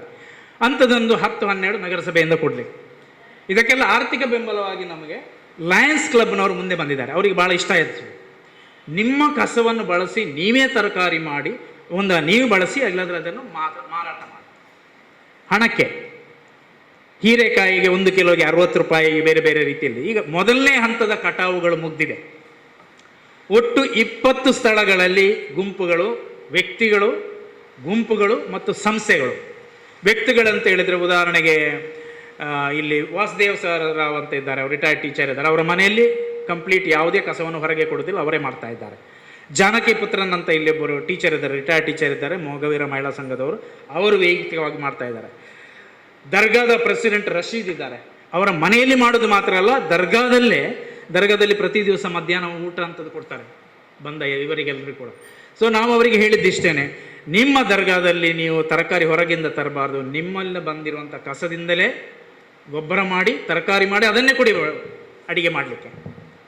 ಭಗವತಿ ಟೆಂಪಲ್ಗೆ, ಇನ್ನು ಇವರು ಸೆಬಾಸ್ಟಿಯನ್ ಚರ್ಚ್ನವರಿಗೆ, ಎಲ್ಲ ಸಂಘ ಸಂಸ್ಥೆಗಳಿಗೆ, ಮೆರಿಡಿಯನ್ ಕಾಲೇಜಿನವರು, ದರ್ಗಾದವರು, ಹೀಗೆ ಸಾಂಸ್ಥಿಕವಾಗಿ ಗುಂಪಾಗಿ ಉಳಿಯಾದಲ್ಲಿ ಪ್ಲಸ್ ಇಲ್ಲಿ ವಿದ್ಯಾನಗರದಲ್ಲಿ, ಇದೆಲ್ಲ ಬೇರೆ ಬೇರೆ ಕಡೆ, ಇದೆಲ್ಲ ನೀವು ಹೋಗಿ ನೋಡ್ಬೋದು. ಇಲ್ಲಿ ಆರ್ಥಿಕ ವಿಷಯ ಹೇಗೆ ಬರ್ತದೆ, ಒಂದು SHG ಗುಂಪಿನವರು ಇದನ್ನು ನೀವು ತಗೊಂಡ್ರೆ ನಿಮ್ಮ ನೆರೆಹೊರೆಯವರು ಒಟ್ಟಿಗೆ ಸೇರಿ ಗೊಬ್ಬರ ಮಾಡಲಿಕ್ಕೆ 45 ದಿವಸ ಬೇಕು. ಅದು ನೀವು ಶುರು ಮಾಡುವಾಗ ನಾವು ಬೇರೆ ಕಡೆಯಿಂದ ಗೊಬ್ಬರ ನಗರಸಭೆ ತಂದು ಕೊಡ್ತಾರೆ, ಮತ್ತೆ ನಿಮ್ಮ ಗೊಬ್ಬರವನ್ನು ನೀವೇ ಮಾಡಬೇಕು. ಈ ಮಾಡುವುದರಿಂದ ಹೀರೆಕಾಯಿ ಅಂಥದ್ದು ಮತ್ತು ಬದನೆ, ಬೆಂಡೆಕಾಯಿ, ಬೇರೆ ಯಾವುದೆಲ್ಲ ನೀವು ಹರಿವೆ ಸೊಪ್ಪು ಇದೆಲ್ಲ ಮಾಡುವಂಥ ಕೆಲವು 3 ತಿಂಗಳ ಅವಧಿಯಲ್ಲಿ ಬರ್ತದೆ, ಇನ್ನೊಂದು 1 ವರ್ಷದವರೆಗೆ ಇರ್ತದೆ. ಇದನ್ನು ನಾವು ಶಾಲೆಗಳಲ್ಲಿ ಕೂಡ ಮಾಡಿದ್ದೇವೆ. ಇದರಿಂದ ಏನಾಗುತ್ತೆ ಅಂತ ಹೇಳಿದರೆ, ಮನೆಯಲ್ಲಿ ಆರ್ಥಿಕವಾಗಿ ಕೈಯಲ್ಲಿ ದುಡ್ಡಿಲ್ಲದವರು ಎಲ್ಲ ಒಟ್ಟಿಗೆ ಸೇರಿ ಸಂಘದವರು ಸ್ಟಾರ್ಟಿಂಗ್ ಮಾತ್ರ ನಗರಸಭೆಯವರು ಕೊಡ್ತಾರೆ, ಉಳಿದದ್ದೆಲ್ಲ ನೋಡ್ಕೊಳ್ಳುವಂಥದ್ದು ನಿಮ್ಮದೇ, ಅದನ್ನು ಮಾರಾಟ ಮಾಡೋ ಜವಾಬ್ದಾರಿ ನಿಮ್ಮದೇ, ಅದನ್ನು ಬಳಸ್ಕೊಳ್ಳೋ ಜವಾಬ್ದಾರಿಗಳೆಲ್ಲವೂ ಕೂಡ ನಿಮ್ಮ ಗುಂಪಿನವರಿಗೆ. ಇದರಲ್ಲಿ ಆರ್ಥಿಕವಾಗಿ ಇದು ಸ್ವಾವಲಂಬಿ ಆಗಬೇಕಂತ ಹೇಳಿದ್ರೆ ಒಂದು 20-25ಕ್ಕಿಂತ ಹೆಚ್ಚು ಈ ರೆಫ್ರಿಜಿರೇಷನ್ದು ಬೇಕಾಗುತ್ತೆ ಅಂತ ಗೊತ್ತಾಗಿದೆ ಈಗ ನಮಗೆ. ಶುರು ಮಾಡುವಾಗ ಒಂದು 10-15 ಮಾತ್ರ ಮಾಡ್ಬೋದು. ಇದು ಒಂದು ಆರ್ಥಿಕ ಚಟುವಟಿಕೆ. ಯಾರಿಗೆಲ್ಲ ಆಸಕ್ತಿ ಇದೆ ಇದನ್ನು ನೀವು ಮಾಡ್ಬೋದು. ಇದರಿಂದ ಮಾಡೋದ್ರಿಂದ 2-3 ಒಳ್ಳೆಯ ಅಂಶಗಳು. ಒಂದು, ಸಾವಯವ ತರಕಾರಿಯನ್ನು ನೀವು ಬಳಸ್ಕೊಳ್ಬೋದು. ಎರಡನೇದು, ಅದನ್ನು ಮಾರಾಟ ಮಾಡ್ಬೋದು. ಇದರ ಮೂಲಕ ಆರೋಗ್ಯವನ್ನು ಇಂಪ್ರೂವ್ಮೆಂಟ್ ಮಾಡಲಿಕ್ಕೆ ಸಾಧ್ಯ ಇದೆ. ಮೂರನೇದು, ನಮ್ಮ ಸಾಮಾಜಿಕ ಜವಾಬ್ದಾರಿ ಏನಂತ ಹೇಳಿದ್ರೆ, ಈ ಕಸವನ್ನು ವಾಮಾಂಜೂರು ಪಚ್ಚನಾಡಿಗೆ ಹಾಕುವ ಬದಲು ಅಲ್ಲೆಲ್ಲಿ ಹೋಗಿ ಬೇರೆಯವರಿಗೆ ಪರಿಸರದ ತೊಂದರೆ ಕೊಡೋದ್ರ ಬದಲು ನಿಮ್ಮಲ್ಲಿಯೇ ನೀವು ಅದನ್ನು ಮಾಡಿಕೊಳ್ಳಲಿಕ್ಕೆ ಸಾಧ್ಯ ಇದೆ. ಇದು ಒಂದು ಹಂತದಲ್ಲಿ ಸರಳವಾಗಿ ನಿಮಗೆ ಆಲೋಚನೆ ಮಾಡಲಿಕ್ಕೆ. ಸೊ ನೀವು ಭಾಳಷ್ಟು ಹೆಚ್ಚಿನ ಸಂಖ್ಯೆಯಲ್ಲಿ ಯಾರಿಗೆಲ್ಲ ಆಸಕ್ತಿ ಇದೆ ಅದನ್ನು ಮಾಡೋದಿದ್ರೆ, ಜಸ್ಟ್ ಒಂದು ಫಾರ್ಮ್ ಇದೆ, ನಮ್ಮಲ್ಲಿ ಎನ್ವೈರ್ನ್ಮೆಂಟ್ ಇಂಜಿನಿಯರ್ ಇದ್ದಾರೆ ಅಥವಾ ರೋಹಿನಾಥ್ ಇದ್ದಾರೆ, ಅವರಿಗೆ ನೀವು ಫಾರ್ಮ್ನಲ್ಲಿ SHG ಗುಂಪಿನವರು ಫಾರ್ಮ್ನಲ್ಲಿ ಕೊಟ್ಟರೆ ಆಯಿತು, ನಾವು ಇದನ್ನು ಮಾಡ್ತೇವೆ ಅಂತೇಳಿ. ಒಂದು ವಾರದ 5 ದಿವಸದ ಟೈಮ್ ಕೊಡಬೇಕಾಗತ್ತೆ. ಆವಾಗ ಅದಕ್ಕೆ ಉದ್ಘಾಟನೆ ಮಾಡಲಿಕ್ಕೆ ಲಯನ್ಸ್ನವರೆಲ್ಲ ಬರ್ತಾರೆ ಫೋಟೋ ಕ್ಯಾಮರಾ ಎಲ್ಲ ಹಿಡ್ಕೊಂಡು. ಯಾಕಂದರೆ ಅವರಿಗೂ ಆರ್ಥಿಕವಾಗಿ ಸಪೋರ್ಟ್ ಮಾಡ್ತಾರೆ. ಅವರಿಗೆ ಬಹಳ ಅಭಿಮಾನ, ಉಳ್ಳಾಳದಲ್ಲಿ ಆಗ್ತಿರುವ ಕೆಲಸ ಬೇರೆ ಎಲ್ಲೂ ಆಗ್ತಾ ಇಲ್ಲ. ಈಗ ನಿಮ್ಮ ಅಧ್ಯಕ್ಷರು ಹೇಳಿದರು, ನಿಮ್ಮ SHG ಗುಂಪು ಬಹಳ ಚೆನ್ನಾಗಿ ಕೆಲಸ ಮಾಡ್ತಾ ಇದೆ ಅಂತ ಹೆಸರಿದೆ. ಆದರೆ ಮುನಿಸಿಪಾಲಿಟಿ ತ್ಯಾಜ್ಯದಿಂದ ಸಾವಯವ ತರಕಾರಿಯನ್ನು ಬೆಳೆಸಿ ಸಮಾಜಮುಖಿ ಕೆಲಸವನ್ನು ಮಾಡೋದರ ಜೊತೆಗೆ ಆರ್ಥಿಕ ಜೀವನೋಪಾಯವನ್ನು ಕೂಡ ನೀವು ಇಂಪ್ರೂವ್ಮೆಂಟ್ ಮಾಡುವಂಥದ್ದು ನಮ್ಮ ರಾಜ್ಯದಲ್ಲಿ ಎಲ್ಲೂ ಆಗಿಲ್ಲ. ನೀವು ಯಾಕೆ ಮಾಡಬಾರ್ದು? ಇದು ನನ್ನ ರಿಕ್ವೆಸ್ಟ್ ನಿಮ್ಮ ಹತ್ರ. ದಯಮಾಡಿ ಇದನ್ನು ಕನ್ಸಿಡರ್ ಮಾಡಿ. ಅವಸರ ಮಾಡಬೇಡಿ, ಸ್ಲೋಲಿ ಆದರೂ ಮಾಡಿ, ಸ್ಟಾರ್ಟ್ ಮಾಡಿ. ನಮ್ಮ ಪಕ್ಕದ ನಮ್ಮ ಹತ್ರ ನಮ್ಮದು ರಿಕ್ವೆಸ್ಟ್ ನಿಮ್ಮ ಹತ್ರ ಇರುವಂಥದ್ದು. ಪಕ್ಕದ ಕೇರಳದಲ್ಲೆಲ್ಲ ಬಹಳ ಜನ ಕುಟುಂಬಶ್ರೀ ಅಂತ ಇದೆ, ನಿಮ್ಮ SHG ಭಾಗದಲ್ಲಿ ಅವರ ಕುಟುಂಬಶ್ರೀ, ಅವರು ಸರ್ಕಾರದ ಜೊತೆ ಬಹಳ ಹತ್ತಿರದಿಂದ ಸ್ಟ್ರಾಂಗ್ ಆಗಿ ಕೆಲಸ ಮಾಡ್ತಾರೆ. ಸ್ಟ್ರಕ್ಚರ್ ನಮ್ಮ ರೀತಿಯಲ್ಲೇ ಇದೆ. ಅರ್ಬನ್ ಲೋಕಲ್ ಬಾಡಿ ಜೊತೆ ಕಮ್ಯುನಿಟಿ ಆರ್ಗನೈಸರ್ಸ್ ಅಂತ ಇರ್ತಾರೆ, ಅವರು ಸಮುದಾಯದ ಜೊತೆ ಇಂಥ ಗುಂಪುಗಳನ್ನು ಗಟ್ಟಿ ಮಾಡಕೋಬೇಕಾಗುತ್ತೆ. ಇಂಥ ಬೇರೆ ಬೇರೆ ಚಟುವಟಿಕೆಗಳನ್ನು ಕೂಡ ನೀವು ಮಾಡ್ಕೋಬೋದು. ಆಲ್ಟರ್ನೇಟಿವ್ ಚಟುವಟಿಕೆಗಳನ್ನು ನೀವು ಮಾಡ್ಕೋಬೋದು. ಆಯಿತಾ? ಉದಾಹರಣೆಗೆ ಈಗ ಇದು ಎಜುಕೇಷನ್ ಇಂಡಸ್ಟ್ರಿ ಅಂತ ನೋಡೋದು, ಶಿಕ್ಷಣದ ಒಂದು ದೊಡ್ಡ ಫ್ಯಾಕ್ಟ್ರಿ ಕೋಣಾಜೆ ಇದೆಲ್ಲ, ಹೌದಲ್ವ? ಹಾಸ್ಪಿಟಲ್ನ ದೊಡ್ಡ ಫ್ಯಾಕ್ಟ್ರಿ. ಇಲ್ಲಿ ದಿನನಿತ್ಯ ಕೆಲಸ ಮಾಡಲಿಕ್ಕೆ ಹೌಸಿಂಗ್ ಅಸಿಸ್ಟೆಂಟ್ ಆಗಿ, ನರ್ಸಿಂಗ್ ಅಸಿಸ್ಟೆಂಟ್ ಆಗಿ ತುಂಬ ಬೇಡಿಕೆಗಳಿದೆ. ಅದನ್ನು ಪೂರೈಕೆ ಮಾಡಲಿಕ್ಕೆ ನೀವು ಒಕ್ಕೂಟದಿಂದ ಏನು ಮಾಡ್ಬೋದು?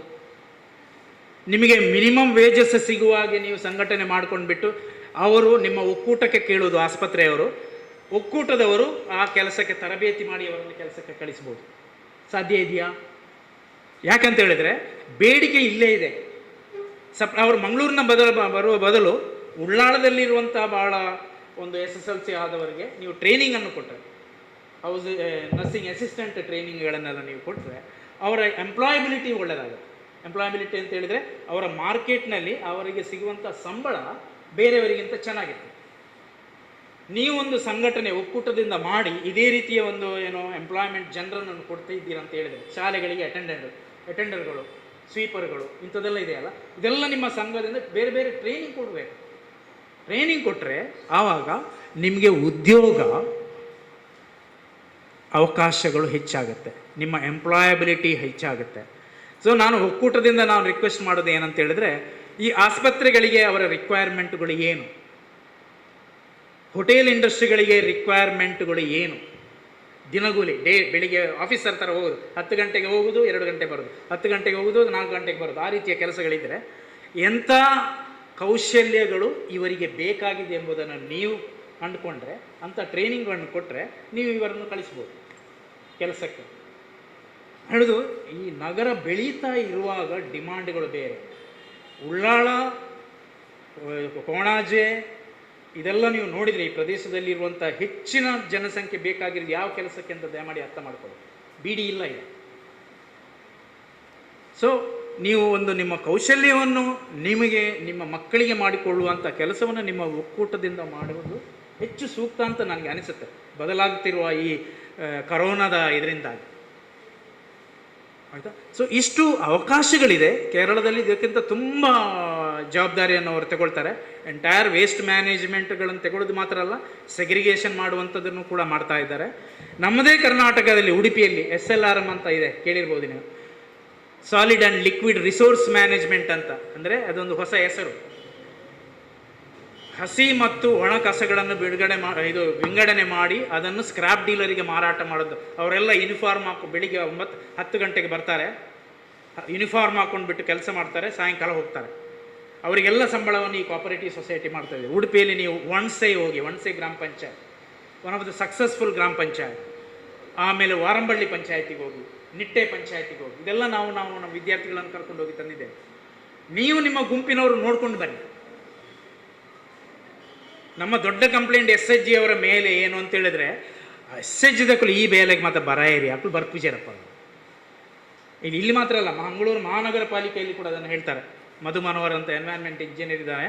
ಅವರು 650ರಿಂದ 700 ಜನ ಪೌರ ಕಾರ್ಮಿಕರನ್ನು ಬಾಗಲಕೋಟೆಯಿಂದ ಡೈಲಿ ತರ್ತಾ ಇದ್ದಾರೆ. ಅಲ್ಲೇ ಕೆಲಸ, ಮಂಗಳೂರಿನಲ್ಲಿ ಎಲ್ಲ ಕಸವನ್ನು ಎತ್ತುವುದು ಬಾಗಲಕೋಟೆಯವರು, ತಿಳ್ಕೊಳ್ಳಿ. ಅವರೆಲ್ಲ ಒಂದು ದೊಡ್ಡ ಕಾಲನಿ ಮಾಡ್ಕೊಂಡಿದ್ದಾರೆ. ಮಲ್ಪೆ ಅಲ್ಲ, ಈ ಕಡೆ ಸುರತ್ಕಲ್ನ ನಂತರ. ಅವ್ರು ಹೇಳೋದು, ಆ ಊರಿನವ್ರು ಬಂದು ಈ ಕೆಲಸ ಮಾಡ್ತಾರೆ, ನಮ್ಮೂರಿನವ್ರಿಗೆ ಅದು ಮಾಡಲಿಕ್ಕೆ ಆಗೋದಿಲ್ಲ. ನಮಗೂ ಮತ್ತು ಬೇರೆಯವರಿಗೆ ಇರೋ ವ್ಯತ್ಯಾಸ, ನಮಗೂ ಕೇರಳದವರಿಗೆ ಇರುವ ವ್ಯತ್ಯಾಸ, ಇದನ್ನು ನೀವು ತಿಳ್ಕೊಳ್ಳಿ. ನಮ್ಮಲ್ಲಿ ಬುದ್ಧಿವಂತಿಕೆ ಹೆಚ್ಚಿದೆ ಮತ್ತು ಕೆಲವು ಕೆಲಸ ಅದು ಕೆಲವರು ಮಾಡೋದು, ಅದು ನಾವು ಮಾಡುವಂಥದ್ದಲ್ಲ ಅಂತ. ಅದಕ್ಕೂ ಶಿಕ್ಷಣಕ್ಕೂ ಸಂಬಂಧ ಇಲ್ಲ. ಇದು ದೊಡ್ಡ ಚಾಲೆಂಜ್ ನಮ್ಮದು. ಇಷ್ಟೆಲ್ಲ ಇದೆ. ಯಾವುದು ನಿಮಗೆ ಆಗುತ್ತೆ ಅಲ್ಲಿಂದ ನೀವು ಶುರು ಮಾಡಿ.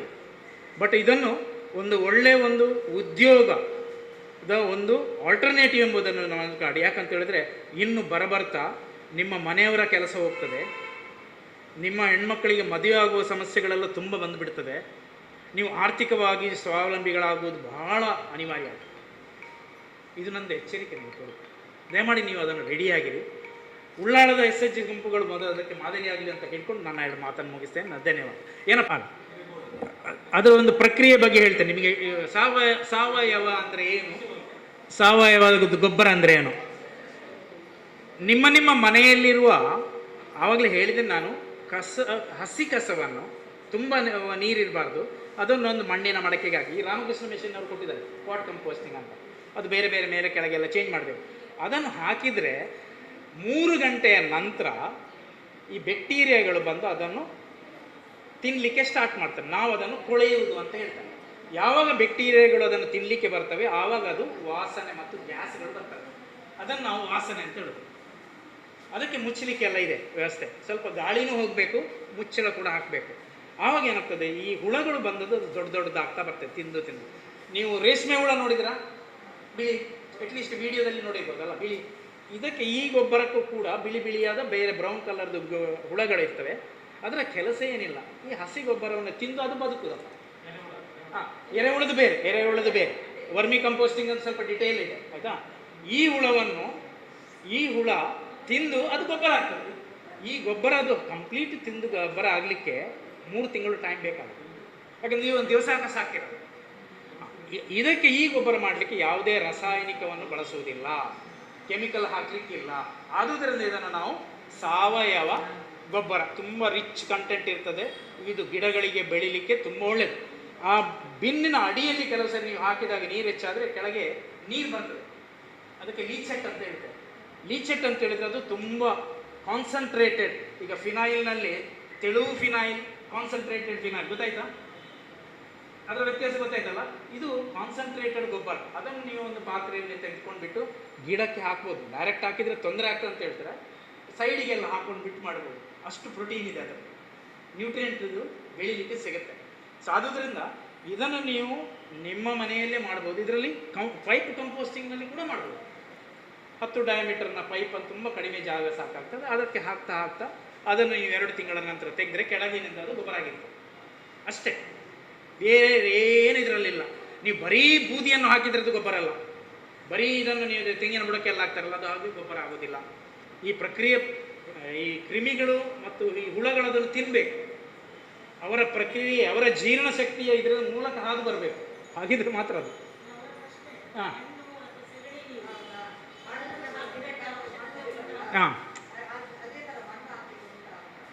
ಅದಕ್ಕೆ ಮಣ್ಣು ಹಾಕ್ಲಿಕ್ಕಿಲ್ಲ. ಅದನ್ನು ಏನು ಮಾಡಬೇಕು ಅಂತ ಹೇಳಿದ್ರೆ, ಒಂದು ವಾರ 2 ವಾರ ಆದಮೇಲೆ ಸ್ವಲ್ಪ ಮೇಲೆ ಕೆಳಗೆ ಮಾಡಬೇಕು. ಅದಕ್ಕೆ ಗಾಳಿ ಬೇಕಾಗುತ್ತೆ ಹುಳಗಳಿಗೆ ಮೂವ್ ಆಗಲಿಕ್ಕೆಲ್ಲ. ಇಲ್ಲದ್ರೆ ಏನಾಗ್ತದೆ, ಟೈಟಾಗಿ ಕೂತ್ಕೊಳ್ತದೆ. ನೀವು ತುಂಬ ಹಾಕಿದರೆ ಸ್ವಲ್ಪ ಸಮಯದ ನಂತರ ಅದು ಅರ್ಧ 50% ಆಗಿಬಿಡ್ತದೆ, ಹುಳಗಳು ತಿಂದಿಲ್ಲ, ಸಣ್ಣದಾಗಿಬಿಡ್ತದೆ. ಓಕೆ, ಅಂಗನವಾಡಿಯವರು ಪ್ರಶ್ನೆಗಳು. ಅಂಗನವಾಡಿಯವರು ಒಂದು 5ರಿಂದ 10 ಜನರನ್ನು ಒಟ್ಟಿಗೆ ಸೇರಿಸಿ ನೀವು ಮಾಡ್ತೀರಂತ ಹೇಳಿದರೆ ಒಂದು ಅರ್ಜಿ ಇದೆ, ತಗೊಳ್ಳಿ ಇವರ ಹತ್ರನೇ. ಅದರಲ್ಲಿ ಹಾಕೊಂಡು ಬಿಟ್ಟರೆ ನಗರಸಭೆಯಿಂದ ಕಾಂಕ್ರೀಟ್ ಬಿನ್ ಕೊಡ್ತೇವೆ. ನೀವು 10 ಜನ ಸಂಘದವ್ರು ಮಾಡೋದಂತ ಹೇಳಿದರೆ 2 ಬಿನ್ ಕೊಡ್ತೇವೆ. ಆಗ್ಬೋದು ಆಗ್ಬೋದು. ನಮ್ಮ ಪ್ರಕಾರ ನೀವೊಂದು ಸಂಘಟಿತ ಗುಂಪು, ಅದರ ಲೀಡ್ರ್ ನೀವು. ಉದಾಹರಣೆಗೆ ಉಳ್ಳಾಳ ಬೈಲಿನಲ್ಲಿ ಗೀತಾಬಾಯಿ ಅವರು ಅಂಗನವಾಡಿ ಟೀಚರ್. ಗೀತಾ ಅಲ್ಲ, ಗೀತಾ ಮೇಡಮ್. ಅವ್ರದ್ದೊಂದು ಫೋನ್ ಬಂದಿತ್ತು ಮೊನ್ನೆ. ಮೇಡಮ್ ಇದ್ದಾರೆ. ಅವರು ಹಾಕಿದ ಬೀಜದಲ್ಲಿ ಒಂದೇ ಮೊಳಕೆ ಬಂದಿದೆ ಅಂತೇಳಿ. ಸೊ ವಿಜಯ್ ಅವರಿಗೆ ಹೇಳಿದ್ದೇವೆ, ಬರ್ತಾರೆ ಅವರು. ಕೆಲವು ಸರಿ ಎಲ್ಲ ಬೀಜಗಳು ಫಲ ಕೊಡುವುದಿಲ್ಲ, ಅದಕ್ಕೆ ಪರ್ಯಾಯ ಮಾಡ್ಬೋದು. ಹೌದು, ಅದು ನಾವು ಹಾಕಿದ ನೆಕ್ಸ್ಟ್ ದಿವಸ ಭಾರಿ ಮಳೆ ಬಂದಿತ್ತು. ಪ್ರತಿ ತಿಂಗಳು ಮೀಟಿಂಗ್ ಬರ್ತಾ ಇದ್ದೇವೆ, ಬಟ್ ಅವರು ಒಳ್ಳೆ ಸಹಕಾರ ಕೊಡ್ತಾ ಇದ್ದಾರೆ.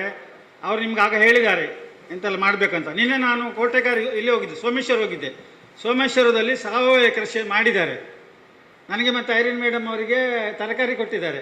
ಐರಿನ್ ಮೇಡಮ್ ಅವರಿಗೆ ಇದು ಕೊಟ್ಟಿದೆ, ಎಂತ ಹೀರೆಕಾಯಿ, ನನಗೆ ಬದನೆ ಕೊಟ್ಟಿದ್ದಾರೆ. ಅವರು ಮಾಡಿದ್ದಾರೆ ಸೋಮೇಶ್ವರ ಪಂಚಾಯತ್ ಇದರಲ್ಲೇ ಮಾಡಿದ್ದಾರೆ ಅವರು. ಹಾಗೆ ನೀವು ಸಹ ಹಾಗೆ ಎಲ್ಲ ಅಂಗನವಾಡಿಯಲ್ಲಿ ನೀವು ಫಸ್ಟ್ ಸ್ಟಾರ್ಟ್ ಮಾಡಿ.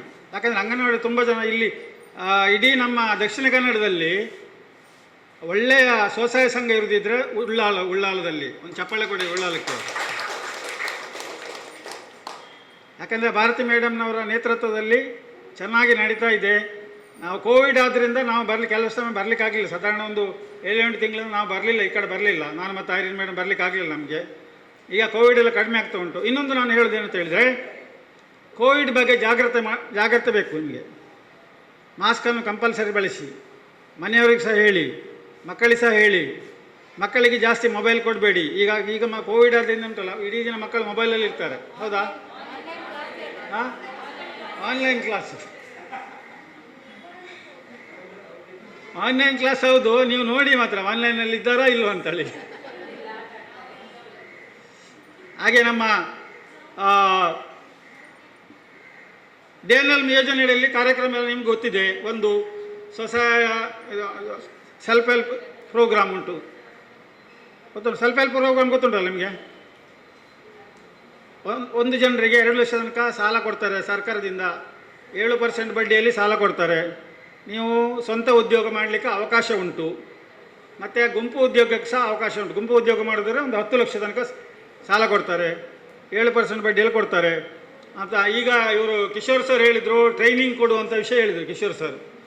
ಟ್ರೈನಿಂಗ್ ಅಂತ ಹೇಳಿದರೆ ಏನು ಹೇಳಿದರೆ, ನಮಗೀಗ ನಾವು ಇಲ್ಲಿಂದ ಡೈರೆಕ್ಟಾಗಿ ಮಾಡಲಿಕ್ಕೆ ಆಗ್ತಾಯಿಲ್ಲ. ಸರ್ಕಾರದಿಂದ ನಿರ್ದೇಶನ ಬರ್ತದೆ ಯಾವ ಟ್ರೈನಿಂಗ್ ಕೊಡಬೇಕಂತ. ಬೆಂಗಳೂರಿಂದ ನಮ್ಗೆ ಹೇಳ್ತಾರೆ, ಆ ಟ್ರೈನಿಂಗ್ ಮಾತ್ರ ನಮಗೆ ಕೊಡಲಿಕ್ಕೆ ಆಗ್ತಾ ಇರುವಂಥದ್ದು. ಗೊತ್ತಾಯ್ತು ನಿಮಗೆ? ಈಗ ಆಲ್ರೆಡಿ ಈ ವರ್ಷದ್ದು ಬಂದಿದೆಯಲ್ಲ, ಏನಾಯಿತು? ಕಳೆದ ವರ್ಷದ ಪೆಂಡಿಂಗ್ ಇದೆ ಟಾರ್ಗೆಟು. ರೋಹಿನ್ ಹತ್ರ ಕೇಳಿ ಯಾವ್ಯಾವ ತರಬೇತಿ ಇದೆ. ನೀವಲ್ಲ, ನಿಮ್ಮ ಮಕ್ಕಳಿಗೆ ಏನಾದರೂ ಟ್ರೈನಿಂಗ್ ಬೇಕಿದ್ರೆ ಕಂಪ್ಯೂಟರ್ ತರಬೇತಿ ಇರ್ಬೋದು, ಬೇರೆ ಬೇರೆ ತರಬೇತಿಗಳಿದೆ.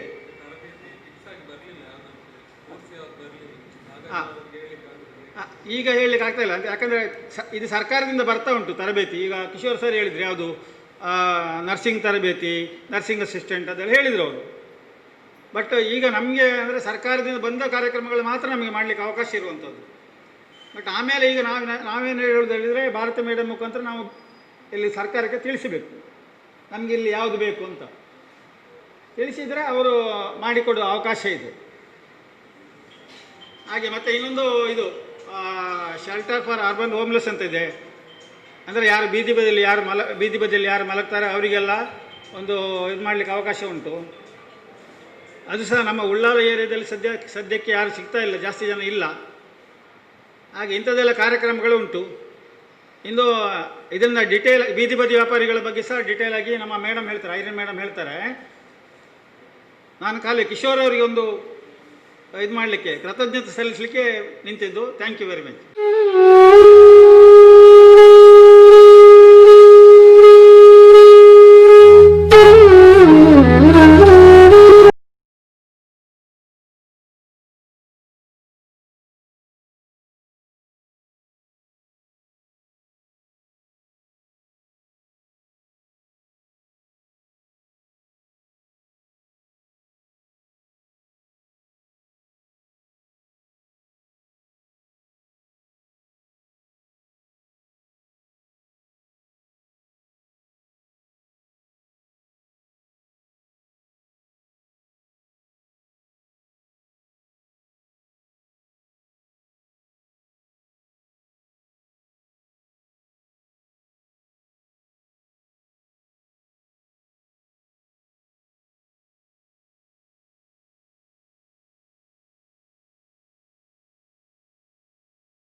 ವಿಷಯ ಹೇಳಿದ. ಯಾರಾದರೂ ಮಾಡುವವರಿದ್ದರೆ ಕೂಡಲೇ ನಮಗೆ ತಿಳಿಸಿಬಿಡಿ. ನಾವು ನಿಮ್ಮಲ್ಲಿ ಎಲ್ಲ ವ್ಯವಸ್ಥೆಗಳನ್ನು ಒಮ್ಮೆ ಪೂರ್ತಿಯಾಗಿ ನಗರಸಭೆಯಿಂದಲೇ ಮಾಡಿಕೊಡ್ತಾರೆ. ಮುಂದಿನ ಜವಾಬ್ದಾರಿ ಮಾತ್ರ ನಿಮ್ಮದಾಗಿರ್ತದೆ. ಯಾರಾದರೂ ಮಾಡುವವರಿದ್ದರೆ ನಮಗೆ ಕೂಡಲೇ ಫೋನ್ ಮೂಲಕ ತಿಳಿಸಿ, ನಿಮ್ಮಲ್ಲಿ ಕೂಡ ಅಂಥ ವ್ಯವಸ್ಥೆಗಳನ್ನು ಮಾಡು. ಇನ್ನು ಮುಂದಕ್ಕೆ ನಮಗೆ ಮಾಹಿತಿಯನ್ನು ನೀಡಲಿಕ್ಕೆ ಇದ್ದಾರೆ ಶ್ರೀಮತಿ ಐರಿನ್ ರೆಬೆಲು, ಜಿಲ್ಲಾ ಅಭಿಯಾನ ವ್ಯವಸ್ಥಾಪಕರು ಡೇನಲ್ ದಕ್ಷಿಣ ಕನ್ನಡ. ಇವ್ರು ನಾನು ಮಾಹಿತಿ ನೀಡಬೇಕಾಗಿ ಕೇಳಿಕೊಳ್ತಾ ಇದ್ದೆ. ಇವತ್ತಿನ ಈ ಸ್ವಸಹಾಯ ಗುಂಪು ಪ್ರದೇಶ ಮಟ್ಟದ ಒಕ್ಕೂಟ, ನಗರ ಮಟ್ಟದ ಒಕ್ಕೂಟದ ಸದಸ್ಯರಿಗೆ ಸಾಮರ್ಥ್ಯಾಭಿವೃದ್ಧಿ ತರಬೇತಿ ಕಾರ್ಯಕ್ರಮದಲ್ಲಿ ವೇದಿಕೆಯಲ್ಲಿ ಉಪಸ್ಥಿತರಿರುವ ಹಾಗೂ ಇಲ್ಲಿ ನೆರೆದಿರುವ ಸಮಸ್ತರಿಗೂ ನನ್ನ ಈ ಶುಭ ದಿನದ ನಮನಗಳನ್ನು ಸಲ್ಲಿಸ್ತಾ ಇದ್ದೇನೆ. ನಮಗೆ ಈ ಸ್ವಸಹಾಯ ಸಂಘಗಳ ಮೂಲಕ ಮಹಿಳೆಯರ ಅಭಿವೃದ್ಧಿ, ಮಹಿಳಾ ಸಂಘಟನೆ, ಮಹಿಳೆಯರ ಅಭಿವೃದ್ಧಿ, ಮಹಿಳೆಯರ ಸಶಕ್ತತೆ ಈ ಬಗ್ಗೆ ನಾವು ಯಾವಾಗಲೂ ಮಾತಾಡ್ತಾ ಇರ್ತೇವೆ. ನಿಮ್ಗೆ ಗೊತ್ತಿದೆ, ನಾನು ಯಾವತ್ತೂ ಇಲ್ಲಿ ಬಂದಾಗ ನನಗೆ ಮಹಿಳೆಯರ ಅಭಿವೃದ್ಧಿ ಮತ್ತು ಮಹಿಳಾ ಸಶಕ್ತತೆ ಎಂಬ ವಿಷಯ ಉಂಟಲ್ಲ, ಅದು ತುಂಬ ಆತ್ಮೀಯ ವಿಷಯ. ಯಾಕೆಂದರೆ ನನಗೆ ಮಹಿಳೆಯರು ತುಂಬ ಆತ್ಮೀಯರು, ಯಾಕೆಂದರೆ ನಾನು ಕೂಡ ಮಹಿಳೆ, ಅದಕ್ಕೆ ಹೌದು. ಪ್ರಪ್ರಥಮವಾಗಿ ನಮ್ಮ ಕಿಶೋರ್ ಸರ್ 30 ವರ್ಷದ ಹಿಂದೆ ನಮ್ಮ ಶಿಕ್ಷಕರಾಗಿ, ನಮ್ಮ ಗುರುವಾಗಿ ನಮಗೆ ಈ ತರಬೇತಿಯನ್ನು ಕೊಟ್ಟವರು ಇವತ್ತು ನಮ್ಮ ಜೊತೆ ಇದ್ದಾರೆ. ಗುರು ಶಿಷ್ಯರು ಒಂದೇ ವೇದಿಕೆಯಲ್ಲಿದ್ದೇವೆ. ನಾನು ವಿಶ್ವನಾಥ್ ಇಬ್ಬರು ಕ್ಲಾಸ್ಮೇಟ್ಸ್. ಹಾಗೆ ಅವರು ನಮ್ಮ, ನೀವು ಕೂಡ ಅಲ್ಲ, ನೀವು ಶಿಷ್ಯರು ಆದರೆ ಕ್ಲಾಸ್ಮೇಟ್ ಅಲ್ಲ, ಹೌದು. ಹಾಗೆ ನಾವು school of social work Roshni ನಿಲಯ ಅಲ್ಲಿ ಕಲಿಯುವಾಗ ಅವರು ಪ್ರಾಧ್ಯಾಪಕರಾಗಿದ್ದರು. ವ್ಯತ್ಯಾಸ ಅಂದರೆ ಆಗ ನಾವು ತುಂಬ ಸಪುರ ಇದ್ವಿ, ಅವರು ಕೂಡ ಸಪುರ ಇದ್ದರು, ಹೌದು. ಈಗ ಅವರು ಹಾಗೇ ಇದ್ದಾರೆ, ನಾವು ಮಾತ್ರ ಬೇರೆ ಆಗಿದ್ದೇವೆ.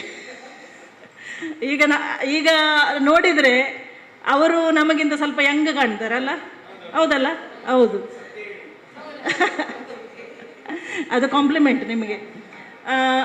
ಆತ್ಮೀಯರೇ, ಇವತ್ತು ನಮಗೆ ಈ ಸಾಮರ್ಥ್ಯ ಅಭಿವೃದ್ಧಿ ತರಬೇತಿಯಲ್ಲಿ ನಾವು ಭಾಗವಹಿಸ್ತಾ ಇರುವಾಗ ನಮಗೆ ಈಗ ಕೋವಿಡ್ ಬಂದ ನಂತರ ಸಾಕಷ್ಟು ಒಳ್ಳೆಯ ಅನುಭವಗಳಾಗಿವೆ ಅಲ್ವಾ? ನಮ್ಮ ಮನೆಯಲ್ಲಿ ಏನೆಲ್ಲ ವ್ಯತ್ಯಾಸಗಳಾಗಿವೆ, ನಮ್ಮ ಚಟುವಟಿಕೆಗಳಲ್ಲಿ ಏನೆಲ್ಲ ವ್ಯತ್ಯಾಸಗಳಾಗಿವೆ, ಮತ್ತು ನಮ್ಮ ದೇಹದಲ್ಲಿ ಏನೆಲ್ಲ ವ್ಯತ್ಯಾಸ ಆಗಿದೆ ಮನೆಯಲ್ಲಿ ಕೂತ್ಕೊಂಡು, ಇದೆಲ್ಲ ಕೆಲವು ವಿಚಾರಗಳ ಬಗ್ಗೆ. ಕೆಲವು ಒಳ್ಳೆ ವಿಚಾರಗಳಿದ್ದರೆ ಕೆಲವು ಏನಾಗಿದೆ, ಕೆಲವು ತೊಂದರೆಗಳಾಗಿದೆ. ಆಗ ಸರ್ ಹೇಳಿದರು, ಇದರಿಂದಾಗಿ ಸಾಕಷ್ಟು ತೊಂದರೆಗಳನ್ನು ಕೆಲವು ಕುಟುಂಬಗಳು ಅನುಭವಿಸ್ತಾ ಇದೆ. ಕೆಲವರಿಗೆ ಉದ್ಯೋಗ ಹೋಗಿದೆ, ಕೆಲವರಿಗೆ ಆದಾಯ ಇಲ್ಲ, ಕೆಲವರಿಗೆ ಉಳಿತಾಯ ಎಲ್ಲ ಖಾಲಿ ಆಗಿ ಹೋಗಿದೆ, ಎಂತ ಮಾಡೋದು ಗೊತ್ತಿಲ್ಲ. ಇಂಥ ಪರಿಸ್ಥಿತಿಯಲ್ಲಿ ಕೆಲವು ಕುಟುಂಬಗಳಿವೆ. ಹೀಗಿದ್ದರೂ ಕೂಡ ನಮ್ಮ ಚಟುವಟಿಕೆಗಳು ಮುಂದುವರಿಯಲೇಬೇಕು. ಯಾವ ಕಾಯಿಲೆ ಬಂದರೂ ಕೂಡ ಲಾಕ್ಡೌನ್ ಎಷ್ಟು ಸಮಯಕ್ಕೆ ಮಾಡ್ಬೋದಲ್ವಾ? ಅದರ ನಂತರ ನಾವು ಎದ್ದು ನಮ್ಮ ಕೆಲಸ ಮಾಡಲೇಬೇಕು, ನಾವು ಮುಂದುವರಿದು ಹೋಗಲೇಬೇಕು. ಅದಕ್ಕಾಗಿ ಈ ಚಟುವಟಿಕೆಗಳು ಇನ್ನು ನಮ್ಮ ಸ್ವಸಹಾಯ ಸಂಘದ ಚಟುವಟಿಕೆಗಳು ಇನ್ನು ಮುಂದುವರಿಯುತ್ತವೆ. ತಮ್ಮ ಸಹಕಾರವನ್ನು ನಾನು ಬಯಸ್ತಾ ಇದ್ದೇನೆ. ಮಹಿಳಾ ಅಭಿವೃದ್ಧಿ ಬಗ್ಗೆ ನಾವು ಮಾತಾಡುವಾಗ ನಾನು ಯಾವಾಗಲೂ ಕೇಳುವುದುಂಟು, ಯಾಕೆ ನಾವು ಮಹಿಳಾ ಅಭಿವೃದ್ಧಿ ಬಗ್ಗೆನೇ ಮಾತಾಡ್ತೇವೆ, ಯಾಕೆ ಪುರುಷರ ಅಭಿವೃದ್ಧಿ ಬಗ್ಗೆ ಮಾತಾಡೋದಿಲ್ಲ ಅಂತ. ಯಾಕೆ ನಾವು ಪುರುಷರ ಅಭಿವೃದ್ಧಿ ಬಗ್ಗೆ ಮಾತಾಡೋದಿಲ್ಲ? ಈಗ ನೀವು ಮಾತಾಡಬೇಕು, ನಾನು ಭಾಷಣ ಹೊಡೆಯುವುದಿಲ್ಲ. ಮಹಿಳೆಯರು ಗಟ್ಟಿಯಾಗಿ ಹೇಳಿ, ಯಾಕೆ ನಾವು ಮಹಿಳಾ ಸಂಘಟನೆ, ಮಹಿಳಾ ಅಭಿವೃದ್ಧಿ, ಮಹಿಳಾ ಸಶಕ್ತತೆ ಇದರ ಬಗ್ಗೆ ಒತ್ತು ಕೊಟ್ಟು ಯಾಕೆ ಮಾತಾಡ್ತೇವೆ? ನಾವು ಮಾತ್ರ ಅಲ್ಲ, ಸರ್ಕಾರ ಕೂಡ ಇದರ ಬಗ್ಗೆ ಕಾರ್ಯಕ್ರಮಗಳನ್ನು ರೂಪಿಸಿದೆ. ಯಾಕೆ ಇದರ ಬಗ್ಗೆನೇ ಹೆಚ್ಚಾಗಿ ಒತ್ತು ಕೊಟ್ಟು ಮಾತಾಡ್ತಾ ಇದ್ದೇವೆ ನಾವು? ಕಾರಣ ಏನು? ಯಾಕೆ ಪುರುಷ ಸ್ವಸಹಾಯ ಸಂಘಗಳು ಉಂಟು, ಇಲ್ಲ ಅಂತಿಲ್ಲ, ಆದರೆ ಪುರುಷರ ಸಂಘಟನೆ, ಪುರುಷರ ಅಭಿವೃದ್ಧಿ, ಪುರುಷರ ಸಶಕ್ತತೆ ಇದರ ಬಗ್ಗೆ ಯಾಕೆ ಮಾತಾಡ್ತಾ ಇಲ್ಲ? ಯಾಕೆ? ಅವರು ಸಶಕ್ತರಾಗಿದ್ದಾರೆ. ಮಹಿಳೆಯರಿಗೆ ಜವಾಬ್ದಾರಿ ಜಾಸ್ತಿ, ಒಪ್ತೀರಾ? ಒಪ್ತೀರಿ, ಹೌದು. ಮತ್ತೆ ಒಂದೇ ಕಾರಣನಾ? ಒಗ್ಗಟ್ಟಿನಲ್ಲಿ ಮಹಿಳೆಯರು ಯಾವ ಕೆಲಸ ಕೂಡ ಮಾಡಬಹುದು ಅಂತ ಅವರು ಹೇಳ್ತಾರೆ. ಉಳಿದವರು ಹೇಳಿ ಯಾಕೆ? ಪುರುಷರ ಸಂಘಟನೆ ಬಗ್ಗೆ ಯಾಕೆ ಮಾತಾಡೋದಿಲ್ಲ ನಾವು? ನಮಗೆ ಅವರೇ ಹೇಳ್ತಾರಲ್ಲ, 2 ಜಡೆ ಒಟ್ಟು ಸೇರೋದಿಲ್ಲ ಅಂತ. ಹೇಗೆ ಸೇರ್ತೇವೆ ನಾವು ಅಲ್ವಾ? ಸೊ ನಾನು ಏನು ಹೇಳ್ತಾ ಇರೋದು, ಈ ಸಮಾಜದಲ್ಲಿ ಒಂದು ವ್ಯವಸ್ಥೆ ಇದೆ. ಆ ವ್ಯವಸ್ಥೆಯಲ್ಲಿ ಪುರುಷರು ಮಹಿಳೆಯರ 2 ಭಾಗ ಉಂಟೇ ಉಂಟು. ಆದರೆ ಸಮಾನತೆಯ ವಿಷಯಕ್ಕೆ ಬಂದಾಗ ನಾವು ಸಾಕಷ್ಟು ವಿಷಯಗಳಲ್ಲಿ ಮೇಲೆ ಕೆಳಗಿದ್ದೇವೆ ಅಲ್ವಾ? ಮೇಲೆ ಕೆಳಗಿದ್ದೇವೆ. ಪ್ರಾಕೃತಿಕವಾಗಿ ನಮ್ಮಲ್ಲಿ ವ್ಯತ್ಯಾಸಗಳಿವೆ. ಸರಿ, ಅದನ್ನು ಒಪ್ಕೊಳ್ತೇವೆ. ಆದರೆ ನಾವು ಜವಾಬ್ದಾರಿಗೆ ಬರುವಾಗ ಈ ಪುರುಷ ಪ್ರಧಾನ ವ್ಯವಸ್ಥೆಯಲ್ಲಿ ಜವಾಬ್ದಾರಿಯನ್ನು ಯಾರು ವಹಿಸ್ಕೊಳ್ತಾರೆ ಅವರ ತಲೆಗೆ ಕಟ್ಟೋದು ಒಂದು ಸಂಪ್ರದಾಯ, ಅದು ಸಮಾಜದಲ್ಲಿ ಇದೆ. ಅದು ಪುರುಷ ಪ್ರಧಾನ ವ್ಯವಸ್ಥೆ ಅಂತಿಲ್ಲ, ಇಲ್ಲದಿದ್ರೂ ಇದೆ. ಯಾರು ಕೆಲಸ ಮಾಡ್ತಾರೆ ಅವರ ತಲೆಗೆ ಜಾಸ್ತಿ ಜವಾಬ್ದಾರಿ ಕೊಡೋದು. ಹೇಗೆ ನಮ್ಮ ರೋಹಿನಾಥಿಗೆ ನೋಡಿ, ಎಲ್ಲಿದ್ದಾರೆ? ಹೌದು, ಅವ್ರು ಮಾಡ್ತಾರಲ್ಲ, ಏನೋ ಬಂತು ಅವರ ತಲೆಗೆ ಕಟ್ಟಿತು, ಇನ್ನೊಂದು ಬಂತು ಅವರ ತಲೆಗೆ ಕಟ್ಟಿ, ಯಾಕೆ ಅವ್ರು ಮಾಡ್ತಾರಲ್ಲ. ಹಾಗೆ ಒಂದು ವ್ಯವಸ್ಥೆ ಉಂಟು. ಈಗ ನೀವು ಹೇಳಿದ್ರಲ್ಲ ಮಹಿಳೆಯರಿಗೆ ಜವಾಬ್ದಾರಿ ಜಾಸ್ತಿ. ಯಾಕೆ ಜಾಸ್ತಿ?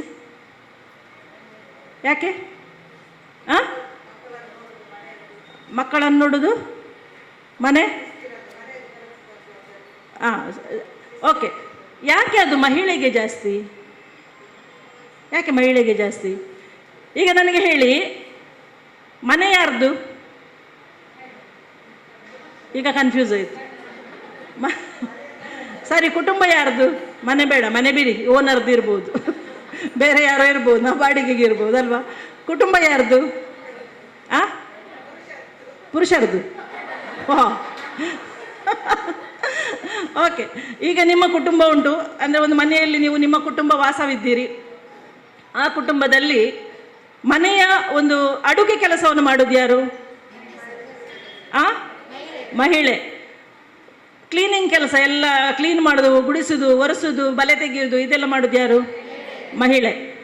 ಇನ್ನು ಪಾತ್ರೆ ತೊಳೆಯೋದು ಯಾರು? ಮಹಿಳೆ. ಬಟ್ಟೆ ಒಗೆಯೋದು ಯಾರು? ಮಹಿಳೆ. ಮಕ್ಕಳಿಗೆ ಎಲ್ಲ ಪಾಠ ಹೇಳಿಕೊಡೋದು ಯಾರು? ಮಹಿಳೆ. ಇನ್ನು ನೆಂಟರು ಬಂದರೆ ಅವರನ್ನು ಸುಧಾರಿಸೋದು ಯಾರು? ಹೊರಗೆ ಹೋಗಿ ದುಡಿದು ತರೋದು ಯಾರು? ಓಕೆ, ಅದರಲ್ಲಿ ಒಂದು ಅವರಿಗೆ ಕೊಟ್ರಿ, ಇಲ್ಲದಿದ್ದರೆ ಅದು ಕೂಡ ಇರಲಿಲ್ಲ ಪಾಪ. ಹೌದು. ಸೊ ಪುರುಷರು ಹೊರಗೆ ದುಡಿದು ತರುವವರು, ಮಹಿಳೆಯರು ಮನೆಯನ್ನು ಸಂಭಾಳಿಸುವರು. ಇದು ವ್ಯವಸ್ಥೆ ಇದೆ. ನಾವದು ಒಂದೇ ಸಲಕ್ಕೆ ಬದಲಾಯಿಸಲಿಕ್ಕೆ ಆಗುವುದಿಲ್ಲ ಅಂಥೇಳಿ ಮಹಿಳೆಯರು ಹೊರಗೆ ದುಡಿಲಿಕ್ಕೆ ಹೋಗುದಿಲ್ವಾ? ಹೋಗ್ತಾರೆ ಇಲ್ವಾ? ಹೋಗ್ತಾರೆ. ಮಹಿಳೆಯರು ದುಡಿಲಿಕ್ಕೆ ಹೋದ್ರು ಅಂತೇಳಿ ಪುರುಷರು ದುಡಿಲಿಕ್ಕೆ ಹೋಗದೆ ಮನೆಯಲ್ಲಿರುವವರು ಇದ್ದಾರೆ ಇಲ್ವಾ? ಇದ್ದಾರೆ. ಸರಿ, ಮಹಿಳೆ ಹೊರಗೆ ದುಡಿಲಿಕ್ಕೆ ಹೋಗುವುದಿಲ್ಲ, ಮಹಿಳೆ ಹೊರಗೆ ದುಡಿತಾರೆ, ಪುರುಷ ಹೊರಗೆ ದುಡಿಯುವುದಿಲ್ಲ ಅಂತ ಕುಟುಂಬಗಳು ಉಂಟು. ಅಂಥ ಸಂದರ್ಭದಲ್ಲಿ ಪುರುಷ ಮನೆಯ ಕೆಲಸ ಏನು ಮಹಿಳೆದ್ದುಂಟು ಅದನ್ನು ನಿಭಾಯಿಸ್ತಾರಾ? ಯಾಕಿದು ವ್ಯತ್ಯಾಸ? ಯಾಕಿದು ವ್ಯತ್ಯಾಸ? ಯಾಕೆ ವ್ಯತ್ಯಾಸ? ಅವರು ಗಂಡಸರು. ಓಕೆ, ಅವರಿಗೆ ಪರಮ ಸ್ಥಾನವನ್ನು ಕೊಟ್ಟವರು ಯಾರು? ಅವರು ಗಂಡಸರೆಂಬ ನಾನು ಈ ಗಂಡಸರನ್ನು ದೂರ್ತಾ ಇಲ್ಲ, ದಯವಿಟ್ಟು ಹಾಗೆ ತಿಳ್ಕೊಳ್ಬೇಡಿ. ನಾವು ಸರಿಯಾದ ಪಾಯಿಂಟಿಗೆ ಬರುವ ಕೊನೆಗೆ. ನಾವು ಯಾರನ್ನು ದೂರ ಮಾಡೋದು ಅಥವಾ ನಾವು ಮೇಲೆ ಅವರ ಕೆಳಗೆ ಅದೆಲ್ಲ ಯಾವುದೂ ಇಲ್ಲ. ಒಂದು ಕುಟುಂಬದಲ್ಲಿ ಸರಿಯಾದ ವ್ಯವಸ್ಥೆ ಬೇಕು, ಸಮಾಜದಲ್ಲಿ ಸರಿಯಾದ ವ್ಯವಸ್ಥೆ ಬೇಕು, ನಮ್ಮ ಮಕ್ಕಳಿಗೆ ಸರಿಯಾದ ವ್ಯವಸ್ಥೆಯಲ್ಲಿ ನಾವು ತರಬೇಕು, ಆಯಿತಾ? ಯಾಕೆಂದರೆ ಈಗ ಹೇಗೆ ನಡೀತಾ ಉಂಟು ಅದನ್ನೇ ಮುಂದೆ ನಡೀತದೆ, ಹಾಗೇ ಇರ್ತದೆ. ನಾವು ಹೇಗೆ ಸಂಭಾಳಿಸ್ಕೊಂಡು ಹೋಗಿದ್ದೇವೆ ಹಾಗೇ ನಮ್ಮ ಹೆಣ್ಣು ಮಕ್ಕಳು ಅಥವಾ ಗಂಡು ಮಕ್ಕಳು ಸಂಭಾಳಿಸ್ಕೊಂಡು ಹೋಗ್ತಾರೆ ಅಂತ ಯಾವ ಗ್ಯಾರಂಟಿನೂ ಇಲ್ಲ. ಯಾಕೆ? ಈಗಿನ ಮಕ್ಕಳು ಕಲಿತಾರೆ ಯಾರು? ಹೆಣ್ಣು ಮಕ್ಕಳು, ಗಂಡು ಮಕ್ಕಳು. ಅದರಲ್ಲಿ ಹೆಣ್ಣು ಮಕ್ಕಳು ಜಾಸ್ತಿ ಕಲಿತಾರೆ ಅಲ್ವಾ? ಹಾಗಿರುವಾಗ ಮುಂದಿನ ಪರಿಸ್ಥಿತಿಯನ್ನು ನಾವು ಗಣನೆಗೆ ತಗೊಂಡ್ರೆ ಆಗ ನಮ್ಮ ಕುಟುಂಬಗಳು ಉಳಿಬೇಕಿದ್ರೆ ಎಲ್ಲಿಯೂ ನಾವು ಈಗಲೇ ಸ್ವಲ್ಪ ಕೆಲಸ ಮಾಡಬೇಕು, ಈಗಲೇ ಸ್ವಲ್ಪ ಎಚ್ಚೆತ್ತುಕೊಳ್ಬೇಕು, ಈಗಲೇ ಸ್ವಲ್ಪ ವ್ಯವಸ್ಥೆಯಲ್ಲಿ ಸ್ವಲ್ಪ ತಿದ್ದುಪಡಿ ಹಾಕಿ ನಾವು ಏನೋ ಸರಿ ಮಾಡಬೇಕು. ಇಲ್ಲದಿದ್ದರೆ ಹೀಗೆ ಮುಂದುವರಿದರೆ ಸಮಾಜದಲ್ಲಿ ಮೇಲೆ ಕೆಳಗೆ ಹಾಗೇನೆ ಉಳಿತದೆ, ಜಾಸ್ತಿ ಆಗ್ತದೆ, ಆಯಿತಾ? ಸರಿ, ಈಗ ಕುಟುಂಬದಲ್ಲಿ ನೀವು ಕೂಡ ಮಕ್ಕಳಿದ್ದಾರೆ ನಿಮಗೆ. ಎಷ್ಟು ಜನ ಮಕ್ಕಳು? ಈಗ ಮನೆಯಲ್ಲಿ ನೀವಾಗ ಹೇಳಿದ್ರೆ ಎಲ್ಲ ಕೆಲಸಗಳನ್ನು ಯಾರು ಮಾಡಬೇಕು? ಮಕ್ಕಳಲ್ಲಿ ಯಾರಿಗೆ ಕಲಿಸಬೇಕು? ನಾವು ಯಾರಿಗೆ ಕಲಿಸ್ಬೇಕು? ಈಗ ಕಸ ಗುಡಿಸುವುದು, ನೆಲ ಒರೆಸುವುದು, ಆ ಎಲ್ಲ ಕೆಲಸವನ್ನು ಯಾರಿಗೆ ಕಲಿಸಬೇಕು ಮಕ್ಕಳಲ್ಲಿ? ಹೆಣ್ಣು ಮಕ್ಕಳಿಗೆ. ಹೆಣ್ಣು ಮಕ್ಕಳಿಗೆ ಯಾರಿಗೆ? ಇಬ್ಬರು ಮಕ್ಕಳಿಗೆ. ಯಾರು? ಗಂಡು ಮತ್ತು ಹೆಣ್ಣು ಇಬ್ಬರಿಗೂ. ಓಕೆ. ಬಟ್ಟೆ ಒಗೆಯುವುದನ್ನು ಯಾರಿಗೆ ಕಲಿಸಬೇಕು? ಇಬ್ಬರಿಗೂ. ಅಡುಗೆ ಮಾಡುವುದನ್ನು ಇಬ್ಬರಿಗೂ, ಹೆಣ್ಣು ಮಕ್ಕಳಿಗೆ. ಇಲ್ಲಿ ಹೆಣ್ಣು ಮಕ್ಕಳಿಗೆ ಬಂತು. ಓಕೆ. ಮತ್ತು ಉಳಿದ ಮನೆಯ ಜವಾಬ್ದಾರಿಯನ್ನು ತಗೊಳ್ಳುವುದನ್ನು ಯಾರಿಗೆ ಕಲಿಸಬೇಕು? ಇಬ್ಬರಿಗೂ. ನಾನು ಇಷ್ಟೇ ನಮ್ಮ ಮನೆಯಲ್ಲಿ ಕ್ಲಾರಿಟಿ ಬೇಕು. ಏನಂತ ಹೇಳಿದರೆ, ನಾವು ಯಾವ ಕೆಲಸವನ್ನು ಯಾರು ಮಾಡೋದು ಅಂತಲೇ ನಾವು ಯಾವಾಗಲೂ ಯೋಚನೆ ಮಾಡೋದು. ಆಗ ಎಂಥ ಕೆಲಸ ಬಂದರೆ ತಗೊಳ್ಳ ನೀನು ಮಾಡು, ಯಾರಿಗೆ? ಹೆಣ್ಣು ಮಕ್ಕಳಿಗೆ. ಗಂಡು ಮಕ್ಕಳು ಬಂದರು, ಬ್ಯಾಗ್ ಬಿಸಾಡಿದ್ರು, ಆಟಕ್ಕೆ ಹೋದರು, ಅವರನ್ನು ಕೇಳುವವರೇ ಇಲ್ಲ, ಎಷ್ಟು ಗಂಟೆಗೆ ಬಂದರೂ ಆಗ್ತದೆ. ಹೆಣ್ಣು ಮಕ್ಕಳಿಗೆ ನಾವು ಏನು ಮಾಡ್ತೇವೆ? ಹದ್ದುಗಣ್ಣಲ್ಲಿ ನೋಡ್ತೇವೆ, ಕರೆಕ್ಟ್, ಬೇಕು, ಯಾಕೆ ಜಾಗ್ರತೆ ಬೇಕು, ಯಾಕಂದ್ರೆ ಈಗ ಅಪಾಯ ಇದೆ, ಹೌದು, ನಾವು ಅರ್ಥ ಮಾಡಿಕೊಳ್ತೇವೆ. ಆದರೆ ಈ ಸಮಾಜದಲ್ಲಿ ಇರುವ ವ್ಯವಸ್ಥೆ ಈಗ ಅವ್ಯವಸ್ಥೆ ಆಗ್ತಾ ಇರುವಾಗ ನಾವು ಜಾಗ್ರತೆ ವಹಿಸಬೇಕು. ಯಾರ ಬಗ್ಗೆ? ಯಾರಿಗೆ ಜಾಸ್ತಿ ನಾವು ಇದು ತಿದ್ದುಪಡಿ ಕೊಡಬೇಕು? ಯಾರು ತಪ್ಪು ಮಾಡ್ತಾರೆ ಅವರಿಗೆ, ನಾನು ಹಾಗೆ ಹೇಳುದಿಲ್ಲ ಹೆಣ್ಣು ಗಂಡು ಅಂತಲ್ಲ, ಯಾರು ತಪ್ಪು ಮಾಡ್ತಾರೆ ಅವರಿಗೆ, ಯಾರು ಸರಿಯಾದ ಸಿಸ್ಟಮಲ್ಲಿ ನಡೆಯುತ್ತಾ ಇಲ್ಲ ಅವರಿಗೆ, ಹೌದು ತಾನೆ? ಹೆಣ್ಣು ಮಕ್ಕಳು ಸರಿಯಾದ ಸಿಸ್ಟಮಲ್ಲಿ ನಡೀತಾ ಇರುವಾಗ ಕೂಡ ಮತ್ತೆ ಅವರಿಗೆ ತಿದ್ದುಪಡಿ, ಮತ್ತೆ ಅವರನ್ನು ಹದ್ದು ಬಸ್ಸಿನಲ್ಲಿ ಇಡುವುದು, ಮತ್ತೆ ಅವರನ್ನು ಕೆಳಗೆ ಇದು ಮಾಡೋದು. ನೀನು ಹೆಣ್ಮಗಳು, ಅವಳಿಗೆ ಎದ್ದಾಗಲೂ ಹೆಣ್ಣುಮಗಳು, ಅವಳು ಹೆಣ್ಮಗಳೇ. ಗಂಡು ಮಗುವಿಗೆ ಹೇಳ್ತೀರಾ ನೀವು? ಹೇಳ್ತೀರಿ ಎಂತಂತೇಳಿ, ನೋಡು ಅಳಬೇಡ, ಎಂತ ಹುಡುಗಿಯಾಗಿ ಅಳುವುದು ಹೇಳ್ತೀರಲ್ಲ, ಹೌದು. ಅವನಾಗ ತಿಳ್ಕೊಳ್ತಾನೆ, ಏನು ಅಳುವುದು ನನ್ನ ಕೆಲಸ ಅಲ್ಲ, ಅವಳುದು, ಅಳಿಸುವುದು ನನ್ನ ಕೆಲಸ. ಅದು ಮಾಹಿತಿಯನ್ನು, ಆ ಒಂದು ಸೂಚನೆಯನ್ನು ನಾವು ಕೊಡಬಾರ್ದು ಅಂತ ನಾನು ಹೇಳುದು. ಅರ್ಥ ಆಯ್ತಾ ಏನು ಹೇಳ್ತಾ ಇದ್ದೇನೆ ಅಂತ? ಸೊ ಹೆಣ್ಣು ಮಕ್ಕಳು ಗಂಡು ಮಕ್ಕಳಿಂದ ಭೇದ ನಮ್ಮ ಕುಟುಂಬದಿಂದಲೇ ಬರುವುದು, ಬೇರೆ ಕಡೆಯಿಂದ ಅಲ್ಲ. ಅದನ್ನು ನಾವು ಹೆಚ್ಚಾಗಿ ಯಾರ ಕೈಯಲ್ಲಿ ಬೆಳೀತಾರೆ ಮಕ್ಕಳು? ಯಾರ ಕೈಯಲ್ಲಿ ಬೆಳೆಯುವುದು? ಯಾರ ಕೈಯಲ್ಲಿ? ತಂದೆ ಕೈಯಲ್ಲಿ, ತಾಯಿ ಕೈಯಲ್ಲಿ. ಓಕೆ, ತಾಯಿ ಕೈಯಲ್ಲಿ ಬೆಳೀತಾರೆ ಅಂತ ಹೇಳ್ತಾರೆ. ಅದರಲ್ಲಿ ವ್ಯತ್ಯಾಸ ಎಲ್ಲದರಲ್ಲಿ ಹಾಗೆ ಬರುವುದು, ಆಯ್ತಾ? ಈಗ ತಾಯಿ ಅಷ್ಟು ಜವಾಬ್ದಾರಿಯಿಂದ ಮಕ್ಕಳನ್ನು ನೋಡುವಾಗ, ತಾಯಿ ಆ ವ್ಯವಸ್ಥೆಯಿಂದಲೇ ಬಂದವಳು, ಹೌದಲ್ಲ? ಅದೇ ವ್ಯವಸ್ಥೆಯಿಂದ ಬಂದ ತಾಯಿ, ಇನ್ನು ಅದೇ ವ್ಯವಸ್ಥೆಯಲ್ಲಿರುವ ತಂದೆ, ಅದೇ ವ್ಯವಸ್ಥೆ ಮುಂದುವರಿಕೊಂಡು ಹೋಗ್ತದೆ. ಎಲ್ಲಿ ವ್ಯತ್ಯಾಸವನ್ನು ತರಬೇಕಾದವರು ಯಾರು ತರಬೇಕು ವ್ಯತ್ಯಾಸವನ್ನು? ನಾವು ತರಬೇಕು. ಯಾಕಂತ ಹೇಳಿದ್ರೆ ಅದಕ್ಕೆ ನಿಮಗೆ ಸಾಮರ್ಥ್ಯ ಅಭಿವೃದ್ಧಿ ಅಂತ ಹೇಳಿದ್ರೆ ಖಾಲಿ ಸ್ವಸಹಾಯ ಸಂಘ ನಡೆಸುವುದು ಮಾತ್ರ ಅಲ್ಲ, ನಮ್ಮ ಮನೆಯಿಂದ ಶುರು ಆಗ್ತದೆ, ನಮ್ಮ ಜೀವನದಿಂದ ಶುರು ಆಗೋದು. ನಮ್ಮ ಜೀವನ, ನಮ್ಮ ಮನೆ, ನಮ್ಮ ಕುಟುಂಬ, ನಮ್ಮ ವ್ಯವಹಾರಗಳು, ನಮ್ಮ ಸಾಮಾಜಿಕ ಭಾಗವಹಿಸುವಿಕೆ, ಎಲ್ಲದರಲ್ಲೂ ನಮ್ಮ ಸಾಮರ್ಥ್ಯ ಹೇಗುಂಟು, ನಮ್ಮ ಸಾಮರ್ಥ್ಯದ ಬಗ್ಗೆ ನಾವು ಅವಲೋಕನ ಮಾಡುವುದಾದರೆ ಆಗ ನಮ್ಮ ಬೇಸ್, ತಳಹದಿ ಎಲ್ಲಿದೆ, ನನ್ನ ಅಂಡರ್ಸ್ಟ್ಯಾಂಡಿಂಗ್ ಹೇಗಿದೆ, ಸಮಾಜದ ಬಗ್ಗೆ, ಕುಟುಂಬದ ಬಗ್ಗೆ ನನ್ನ ಅಂಡರ್ಸ್ಟ್ಯಾಂಡಿಂಗ್ ಹೇಗಿದೆ, ನನ್ನಲ್ಲೇ ನನಗೆ ಧೈರ್ಯ ಇದೆಯಾ, ಅಥವಾ ನಾನು ಮಹಿಳೆ ಅಂತ ಕಾರಣಕ್ಕೆ ನಾನು ಪ್ರತಿಯೊಂದರಲ್ಲಿ ಏನಡ್ದ ಪೂಜಪ್ಪ ಯಾನ್ ಪೊಂಜೋವತ್ತ ಅಂಥೇಳಿ ನಾನು ಹಿಂದೆ ಸರಿತೇನಾ? ಇದು ನಮ್ಮ ಅಭ್ಯಾಸ. ಯಾಕೆಂದರೆ ನಮಗೆ ಸಣ್ಣಂದಿನಿಂದ ಯಾನ್ ಪೊಂಜು ನಾನು ಅಸಹಾಯಕಳು ಅಂತ ಹಿಂದೆ ಸರಿದು ಈಗ ಮುಂದೆ ಬರಲಿಕ್ಕೆ ಕಷ್ಟ ಆಗ್ತಾ ಇದೆ. ಅದಕ್ಕೆ ಸ್ವಸಹಾಯ ಸಂಘಗಳು, ಸಂಘಟನೆ ಒಂದು ವೇದಿಕೆ. ನಮಗೆ ಮಹಿಳೆಯರನ್ನು ಒಟ್ಟು ತಂದು 10 ಮಹಿಳೆಯರನ್ನು ಒಟ್ಟುಗೂಡಿಸಿ ಅವರ 10 ಜನರ ಅಭಿಪ್ರಾಯಗಳನ್ನು ಹಂಚಲಿಕ್ಕೆ ಒಂದು ವೇದಿಕೆ ಮಾಡಿಕೊಟ್ಟು, ಅಲ್ಲಿ ಅವರ ಸಮಸ್ಯೆಗಳನ್ನು ಚರ್ಚಿಸಲಿಕ್ಕೆ, ಸಮಸ್ಯೆಗಳ ಬಗ್ಗೆ ಪರಿಹಾರ ಕಂಡುಕೊಳ್ಳಲಿಕ್ಕೆ ಮತ್ತು ಅವರ ಅಭಿವೃದ್ಧಿಗೆ ಅವರೇ ಚಿಂತನೆ ನಡೆಸಿ, ಅವರ ಸಮಸ್ಯೆಗಳ ಬಗ್ಗೆ ಅವರೇ ಚಿಂತನೆ ನಡೆಸಿ ಅವರು ಕಾರ್ಯಯೋಜನೆಗಳನ್ನು ಅಭಿವೃದ್ಧಿಗೆ ಹಾಕಿಕೊಳ್ಳುವಂಥದ್ದು ಒಂದು ವೇದಿಕೆ ಸ್ವಸಹಾಯ ಸಂಘ. ಅದು ಸಂಘಟನೆ, ಮೂಲ ಸಂಘಟನೆ ಅಂತ ನಾವು ಹೇಳ್ತೇವೆ, ಆಯ್ತಾ? ಯಾಕೆಂದ್ರೆ ಇದರ ಮೊದಲು ನಾವು ಹೇಗಿದ್ವಿ, ನಮ್ಮ ಪಾಡಿಗೆ ನಾವಿದ್ವಿ, ನಮ್ಮ ಕೆಲಸಗಳಲ್ಲಿ ನಾವಿದ್ವಿ, ನಮಗೆ ಹೊರಗೆ ಹೋಗ್ಲಿಕ್ಕೆ ಇರಲಿಲ್ಲ.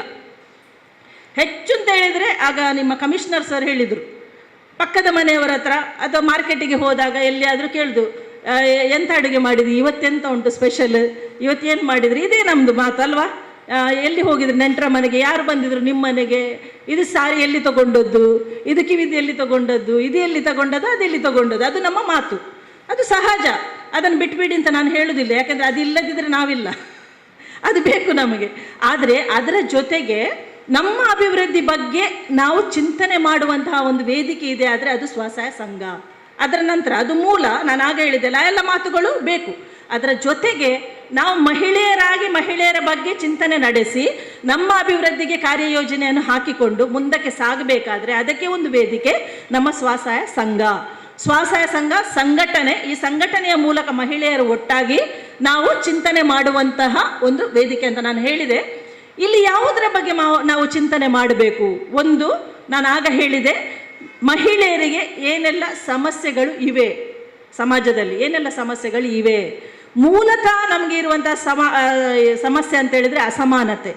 ನಮ್ಮ ನೊಬೆಲ್ ಪ್ರೈಸ್ ವಿಜೇತ ಡಾಕ್ಟರ್ ಅಮರ್ತ್ಯ ಸೇನ್ ಅವರೊಂದು ಹೇಳುವ ಪ್ರಕಾರ ಮಹಿಳೆ ಹುಟ್ಟುವಾಗಿಂದ ಸಾಯುವವರೆಗೆ 7 ರೀತಿಯ ಅಸಮಾನತೆಗಳನ್ನು ಎದುರಿಸ್ತಾಳೆ. 7 ರೀತಿ. ಎಲ್ಲಿಂದ? ಒಂದು ಭ್ರೂಣದಲ್ಲಿ ಅವಳು ಉದಯಿಸಿದಾಗಲಿಂದಲೇ ಶುರುವಾಗ್ತದೆ, ಅದು ಹೆಣ್ಣ ಗಂಡ ಅಂತೇಳಿ, ಹೆಣ್ಣಾದರೆ ಬೇಡ ಅನ್ನುವಂಥ ವಿಚಾರ. ಇನ್ನು ಹುಟ್ಟುವಾಗ ಕೂಡ ಹೆಣ್ಣಾದರೆ ಬೇಡ, ಹುಟ್ಟಿದ ಮೇಲೆ ಕೂಡ ಹೆಣ್ಣಾದರೆ ತಾತ್ಸಾರ, ಹೌದಲ್ಲ? ಇನ್ನು ಅದ್ರ ನಂತರ ಶಿಕ್ಷಣಕ್ಕೆ ಕೂಡ ಹೆಣ್ಣಾದರೆ 7th ಸ್ಟ್ಯಾಂಡರ್ಡ್ ಸಾಕು, ಅವಳೆಂತ ಇನ್ನೊಂದು ಮನೆಗೆ ಹೋಗಿ ಒಲೆ ಉರಿಸುವುದಲ್ಲ. ಈ ಮಾತು ನಾವೇ ಆಡ್ತೇವೆ. ದಕ್ಷಿಣ ಕನ್ನಡದಲ್ಲಿ ಅಥವಾ ಈ ಕಡೆ ಸ್ವಲ್ಪ ಇದು ಕಡಿಮೆ ಆಗಿದೆ ಮತ್ತು ಹೆಣ್ಣಿನ ಶಿಕ್ಷಣಕ್ಕೆ ಹೆಚ್ಚಿನ ಒತ್ತಾಸೆಯನ್ನು ಕೊಡ್ತಾ ಇದ್ದಾರೆ ಎಂಬುದಕ್ಕೆ ನಮ್ಮ ಸಾಕ್ಷರತಾ ಸಂಖ್ಯೆ ನಮಗೆ ಹೇಳ್ತದೆ. ಅದರಲ್ಲಿ ಎಕ್ಸ್ಪರ್ಟ್ ಅಲ್ಲಿದ್ದಾರೆ ನಮ್ಮ ಕಿಶೋರ್ ಸರ್. ನಾವು 30 ವರ್ಷದ ಹಿಂದೆ ಸಾಕ್ಷರತೆ ಬಗ್ಗೆ ಕೆಲಸ ಮಾಡಿದವರು, ಅವರು ನೇತೃತ್ವ ವಹಿಸಿದರು. ಹೀಗೆ ಹೆಣ್ಣಿನ ಸಾಕ್ಷರತೆ ಬಗ್ಗೆ ನಾವು ತುಂಬ ಈಗ ಈ ಜಿಲ್ಲೆಗಳಲ್ಲಿ ಹೆಚ್ಚು ಕೆಲಸ ಆಗ್ತಾ ಇದೆ ಮತ್ತು ಪರಿಣಾಮ ಕೂಡ ಕಾಣ್ತಾ ಇದೆ. ಹೆಣ್ಣು ಸಾಕ್ಷರಳಾದ ಹಾಗೆ ಏನಾಗ್ತದೆ, ಅವಳ ಸಾಮರ್ಥ್ಯ ಅಭಿವೃದ್ಧಿ ಆಗ್ತದೆ ಹಾಗೂ ಅವಳ ಅಭಿವೃದ್ಧಿಗೆ ದಾರಿಗಳು ಓಪನ್ ಆಗ್ತವೆ. ಆಯ್ತಾ? ಇದು ಮಾತ್ರ ಅಲ್ಲ, ಈಗ ಹೆಣ್ಣು ಸಾಕ್ಷರತಳಾದ್ಲು ಸಮರ್ಥಳಾದ್ಲು ಅಂತ ಕೂಡಲೇ ಸಮಾಜ ಸರಿಯಾಯಿತು ಅಂತಲ್ಲ. ಯಾಕೆ ಯಾಕೆ ಹೆಣ್ಣು ಸಾಕ್ಷರತಳಾದ ಕೂಡಲೇ ಸಮಾಜ ಸರಿಯಾಗ್ತದಾ? ಯಾಕೆ ಯಾಕೆ ಪುರುಷರು ಅಲ್ಲೇ ಉಳಿದಿದ್ದಾರೆ, ಅವರನ್ನೆಂತ ಮಾಡುದು? ಅಲ್ಲೇ ಉಳಿದಿದ್ದಾರೆ, ಅವರನ್ನು ಜೊತೆಯಲ್ಲಿ ತಗೊಂಡು ಹೋಗಬೇಕು, ಇಲ್ಲದಿದ್ದರೆ ಸಮಾಜ ಉದ್ಧಾರ ಆಗುವುದಿಲ್ಲ. ಇನ್ನೂ ನಮ್ಮ ನಡುವಿನ ಅಂತರ ಜಾಸ್ತಿ ಆಗ್ತದೆ. ಅದಕ್ಕೆ ನಾನು ಹೇಳ್ತಾ ಇರೋದು ನಿಮಗೆ, ನೀವು ಹೇಗೆ ಹೆಣ್ಣು ಮಕ್ಕಳಿಗೆ ಪ್ರೋತ್ಸಾಹ ಕೊಡ್ತೀರಿ ಅದೇ ರೀತಿಯಲ್ಲಿ ಗಂಡು ಮಕ್ಕಳಿಗೂ ನೀವು ಪ್ರೋತ್ಸಾಹ ಕೊಡಬೇಕು. ಓದಿನ ಕಡೆಗೆ ಗಮನ ಕೊಡಲಿಕ್ಕೆ ಅವರಿಗೆ ಸ್ವಲ್ಪ ನೀವು ಪ್ರೇರಣೆ ಕೊಡಬೇಕು. ಅವರ ವ್ಯಕ್ತಿತ್ವದ ಬಗ್ಗೆ ಸಕಾರಾತ್ಮಕ ಚಿಂತನೆಗಳನ್ನು ಅವರಲ್ಲಿ ಹಾಕಬೇಕು. ಆಯಿತಾ? ಮತ್ತು ಅವರು ಮಾಡುವ ಚಟುವಟಿಕೆ, ಏನೆಲ್ಲ ಚಟುವಟಿಕೆಗಳಲ್ಲಿ ಅವರು ತೊಡಗಿದ್ದಾರೆ ಅದರ ಮೇಲೆ ಒಂದು ಕಣ್ಣಿಡಬೇಕು ನಾವು. ಒಟ್ಟಾರೆ ಬಿಡುದು, ಒಟ್ಟಾರೆ ಆಡಲಿಕ್ಕೆ ಬಿಡುದು, ಒಟ್ಟಾರೆ ತಿನ್ನಲಿಕ್ಕೆ ಬಿಡುದು ಇಲ್ಲ, ಹಾಗಿಲ್ಲ. ಒಂದು ಸಿಸ್ಟಮ್ ಅಂತ ಬೇಕು, ವ್ಯವಸ್ಥೆ ಅಂತ ಬೇಕು. ಅದು ಒಟ್ಟಾರೆ ಇದ್ದದ್ದು ಏನಾಗ್ತದೆ ಅಂತ ಹೇಳಿದರೆ ನಾಳೆ ಅವರ ಕುಟುಂಬ ಬಂದಾಗ ಕೂಡ ಒಟ್ಟಾರೆ ಆಗ್ತದೆ. ಅರ್ಥ ಆಯ್ತಾ? ಸೊ ವ್ಯವಸ್ಥೆ ಅಂತ ನಮ್ಮ ಕುಟುಂಬದಲ್ಲಿ ಅಳವಡಿಸಿಕೊಳ್ಬೇಕು. ಅದರಲ್ಲಿ ಗಂಡು ಹೆಣ್ಣು ಭೇದ ಇಲ್ಲದೆ ನಾವು ಅವರನ್ನು ಮುಂದುವರಿಸಿಕೊಂಡು ಹೋಗಬೇಕು. ಈಗ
ನಾನು ಮಾತಾಡ್ತಿದ್ದೆ. ಒಂದು ನಾನು ಹೇಳಿದೆ ಅಸಮಾನತೆಗಳು, ಮುಂದಕ್ಕೆ ಹೋದಾಗ 7 ರೀತಿಯ ಅಸಮಾನತೆಗಳು ಉಂಟು ನಾನು ಹೇಳಿದೆ.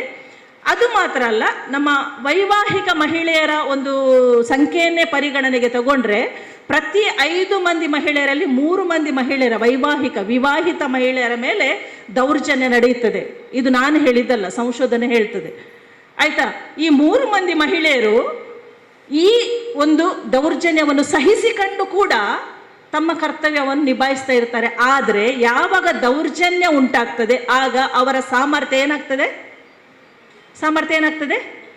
ಕುಗ್ಗುತ್ತದೆ, ಕಡಿಮೆ ಆಗ್ತದೆ. ಯಾರೇ ಇರಲಿ, ಅದು ಮಕ್ಕಳಾಗಲಿ ದೊಡ್ಡವರಾಗಲಿ ಯಾರೂ ಆಗಲಿ, ದೌರ್ಜನ್ಯ ಹೆಚ್ಚಾದಾಗೆ ಸಾಮರ್ಥ್ಯ ಕಡಿಮೆ ಆಗ್ತದೆ.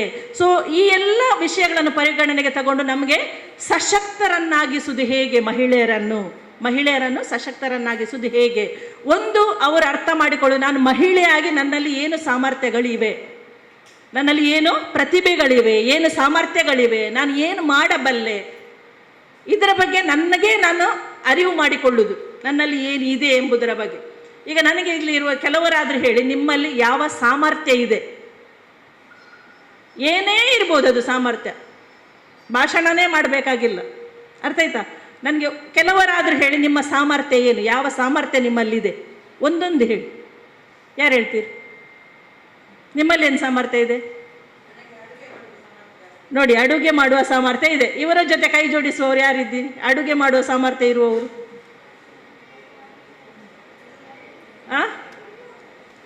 ಉಳಿದವರು ಅಡುಗೆ ಮಾಡೋದಿಲ್ವಾ? ಯಾರು ಮಾಡೋದು ಮನೆಯಲ್ಲೆಲ್ಲ? ಯಾರು? ನೀವೇ. ಮತ್ತೆ ಯಾಕೆ ಅದು ಮುಜುಗರ? ಯಾಕೆ ಕೀಳರಿಮೆ ಯಾಕೆ? ಅಲ್ಲಿ ಒಬ್ರು ಕೈ ಮೇಲೆ ಯಾಕೆ? ಅಥವಾ ಹೊರಗೋಗಿ ಊಟ ಮಾಡ್ತಾರಾ? ಆರೋಗ್ಯವಾಗಿದ್ದಾರಾ ಎಲ್ಲರೂ? ಮನೆಯವರು ಚೆನ್ನಾಗಿದ್ದಾರೆ. ಅದರ ಅರ್ಥ ಏನು? ಏನರ್ಥ? ನೀವು ಅಡುಗೆಯನ್ನು ಕರೆಕ್ಟಾಗಿ ಮಾಡ್ತಾ ಇದ್ದೀರಿ ಅಂತ ಅರ್ಥ. ಅದು ಹೌದು ತಾನೆ? ನಿಮ್ಮ ಮನೆಯವರ ಹೊಟ್ಟೆ ಯಾವಾಗಲೂ ಹಾಳಾಗ್ತದೆ ಅಥವಾ ಆರೋಗ್ಯ ಸರಿ ಇಲ್ಲ, ಅವರು ಮನೆ ಊಟ ಇಡಿಸುವುದಿಲ್ಲ, ಅವರಿಗೆ ಬೇಡ ಹೇಳ್ತಾರೆ, ಇದು ಎಂತ ಆಗಿದ್ರೆ ಅದರ ಅರ್ಥ ನೀವು ಸರಿಯಾಗಿ ಅಡುಗೆ ಮಾಡೋದಿಲ್ಲ, ನಿಮಗೆ ಅದು ಸಾಮರ್ಥ್ಯ ಇಲ್ಲ ಅಂತ. ಈಗ ಹೇಳಿ ನನಗೆ, ಎಷ್ಟು ಜನರಿಗೆ ಅಡುಗೆ ಮಾಡುವ ಸಾಮರ್ಥ್ಯ ಇದೆ? ನನಗಿದೆ. ನೋಡಿ, ಇದು ವ್ಯತ್ಯಾಸ. ಯಾಕೆ ಕೀಳರಿಮೆ ನಮ್ಮ ಹತ್ರ? ಅಡುಗೆ ಅಂದರೆ ಕ್ಷುಲ್ಲಕ ಅಂತ ನೀವು ತಿಳ್ಕೊಂಡಿದ್ದೀರಾ? ಇಲ್ಲ, ಒಂದು ಕುಟುಂಬದ ಆರೋಗ್ಯವನ್ನು ಕಾಪಾಡುವಂಥ ಒಂದು ದೊಡ್ಡ ಕೆಲಸ ಅದು. ಹೌದು, ಅವರು ಹೇಳಿದ್ರು, ಒಂದು ಅಡುಗೆಯ ಸಾಮರ್ಥ್ಯ ನನ್ನ ಹತ್ರ ಇದೆ, ಎಲ್ಲರ ಹತ್ರ ಉಂಟು ಹೆಚ್ಚಾಗಿ, ಅಲ್ವಾ? ಸರಿ, ಈಗ ಬೇರೆ ಸಾಮರ್ಥ್ಯ ಹೇಳಿ ಬೇಗ. ಯಾವ ಸಾಮರ್ಥ್ಯ? ಬರೀ ಅಡುಗೆ ಮಾಡುವವರೇನಾ ನೀವೆಲ್ಲರೂ?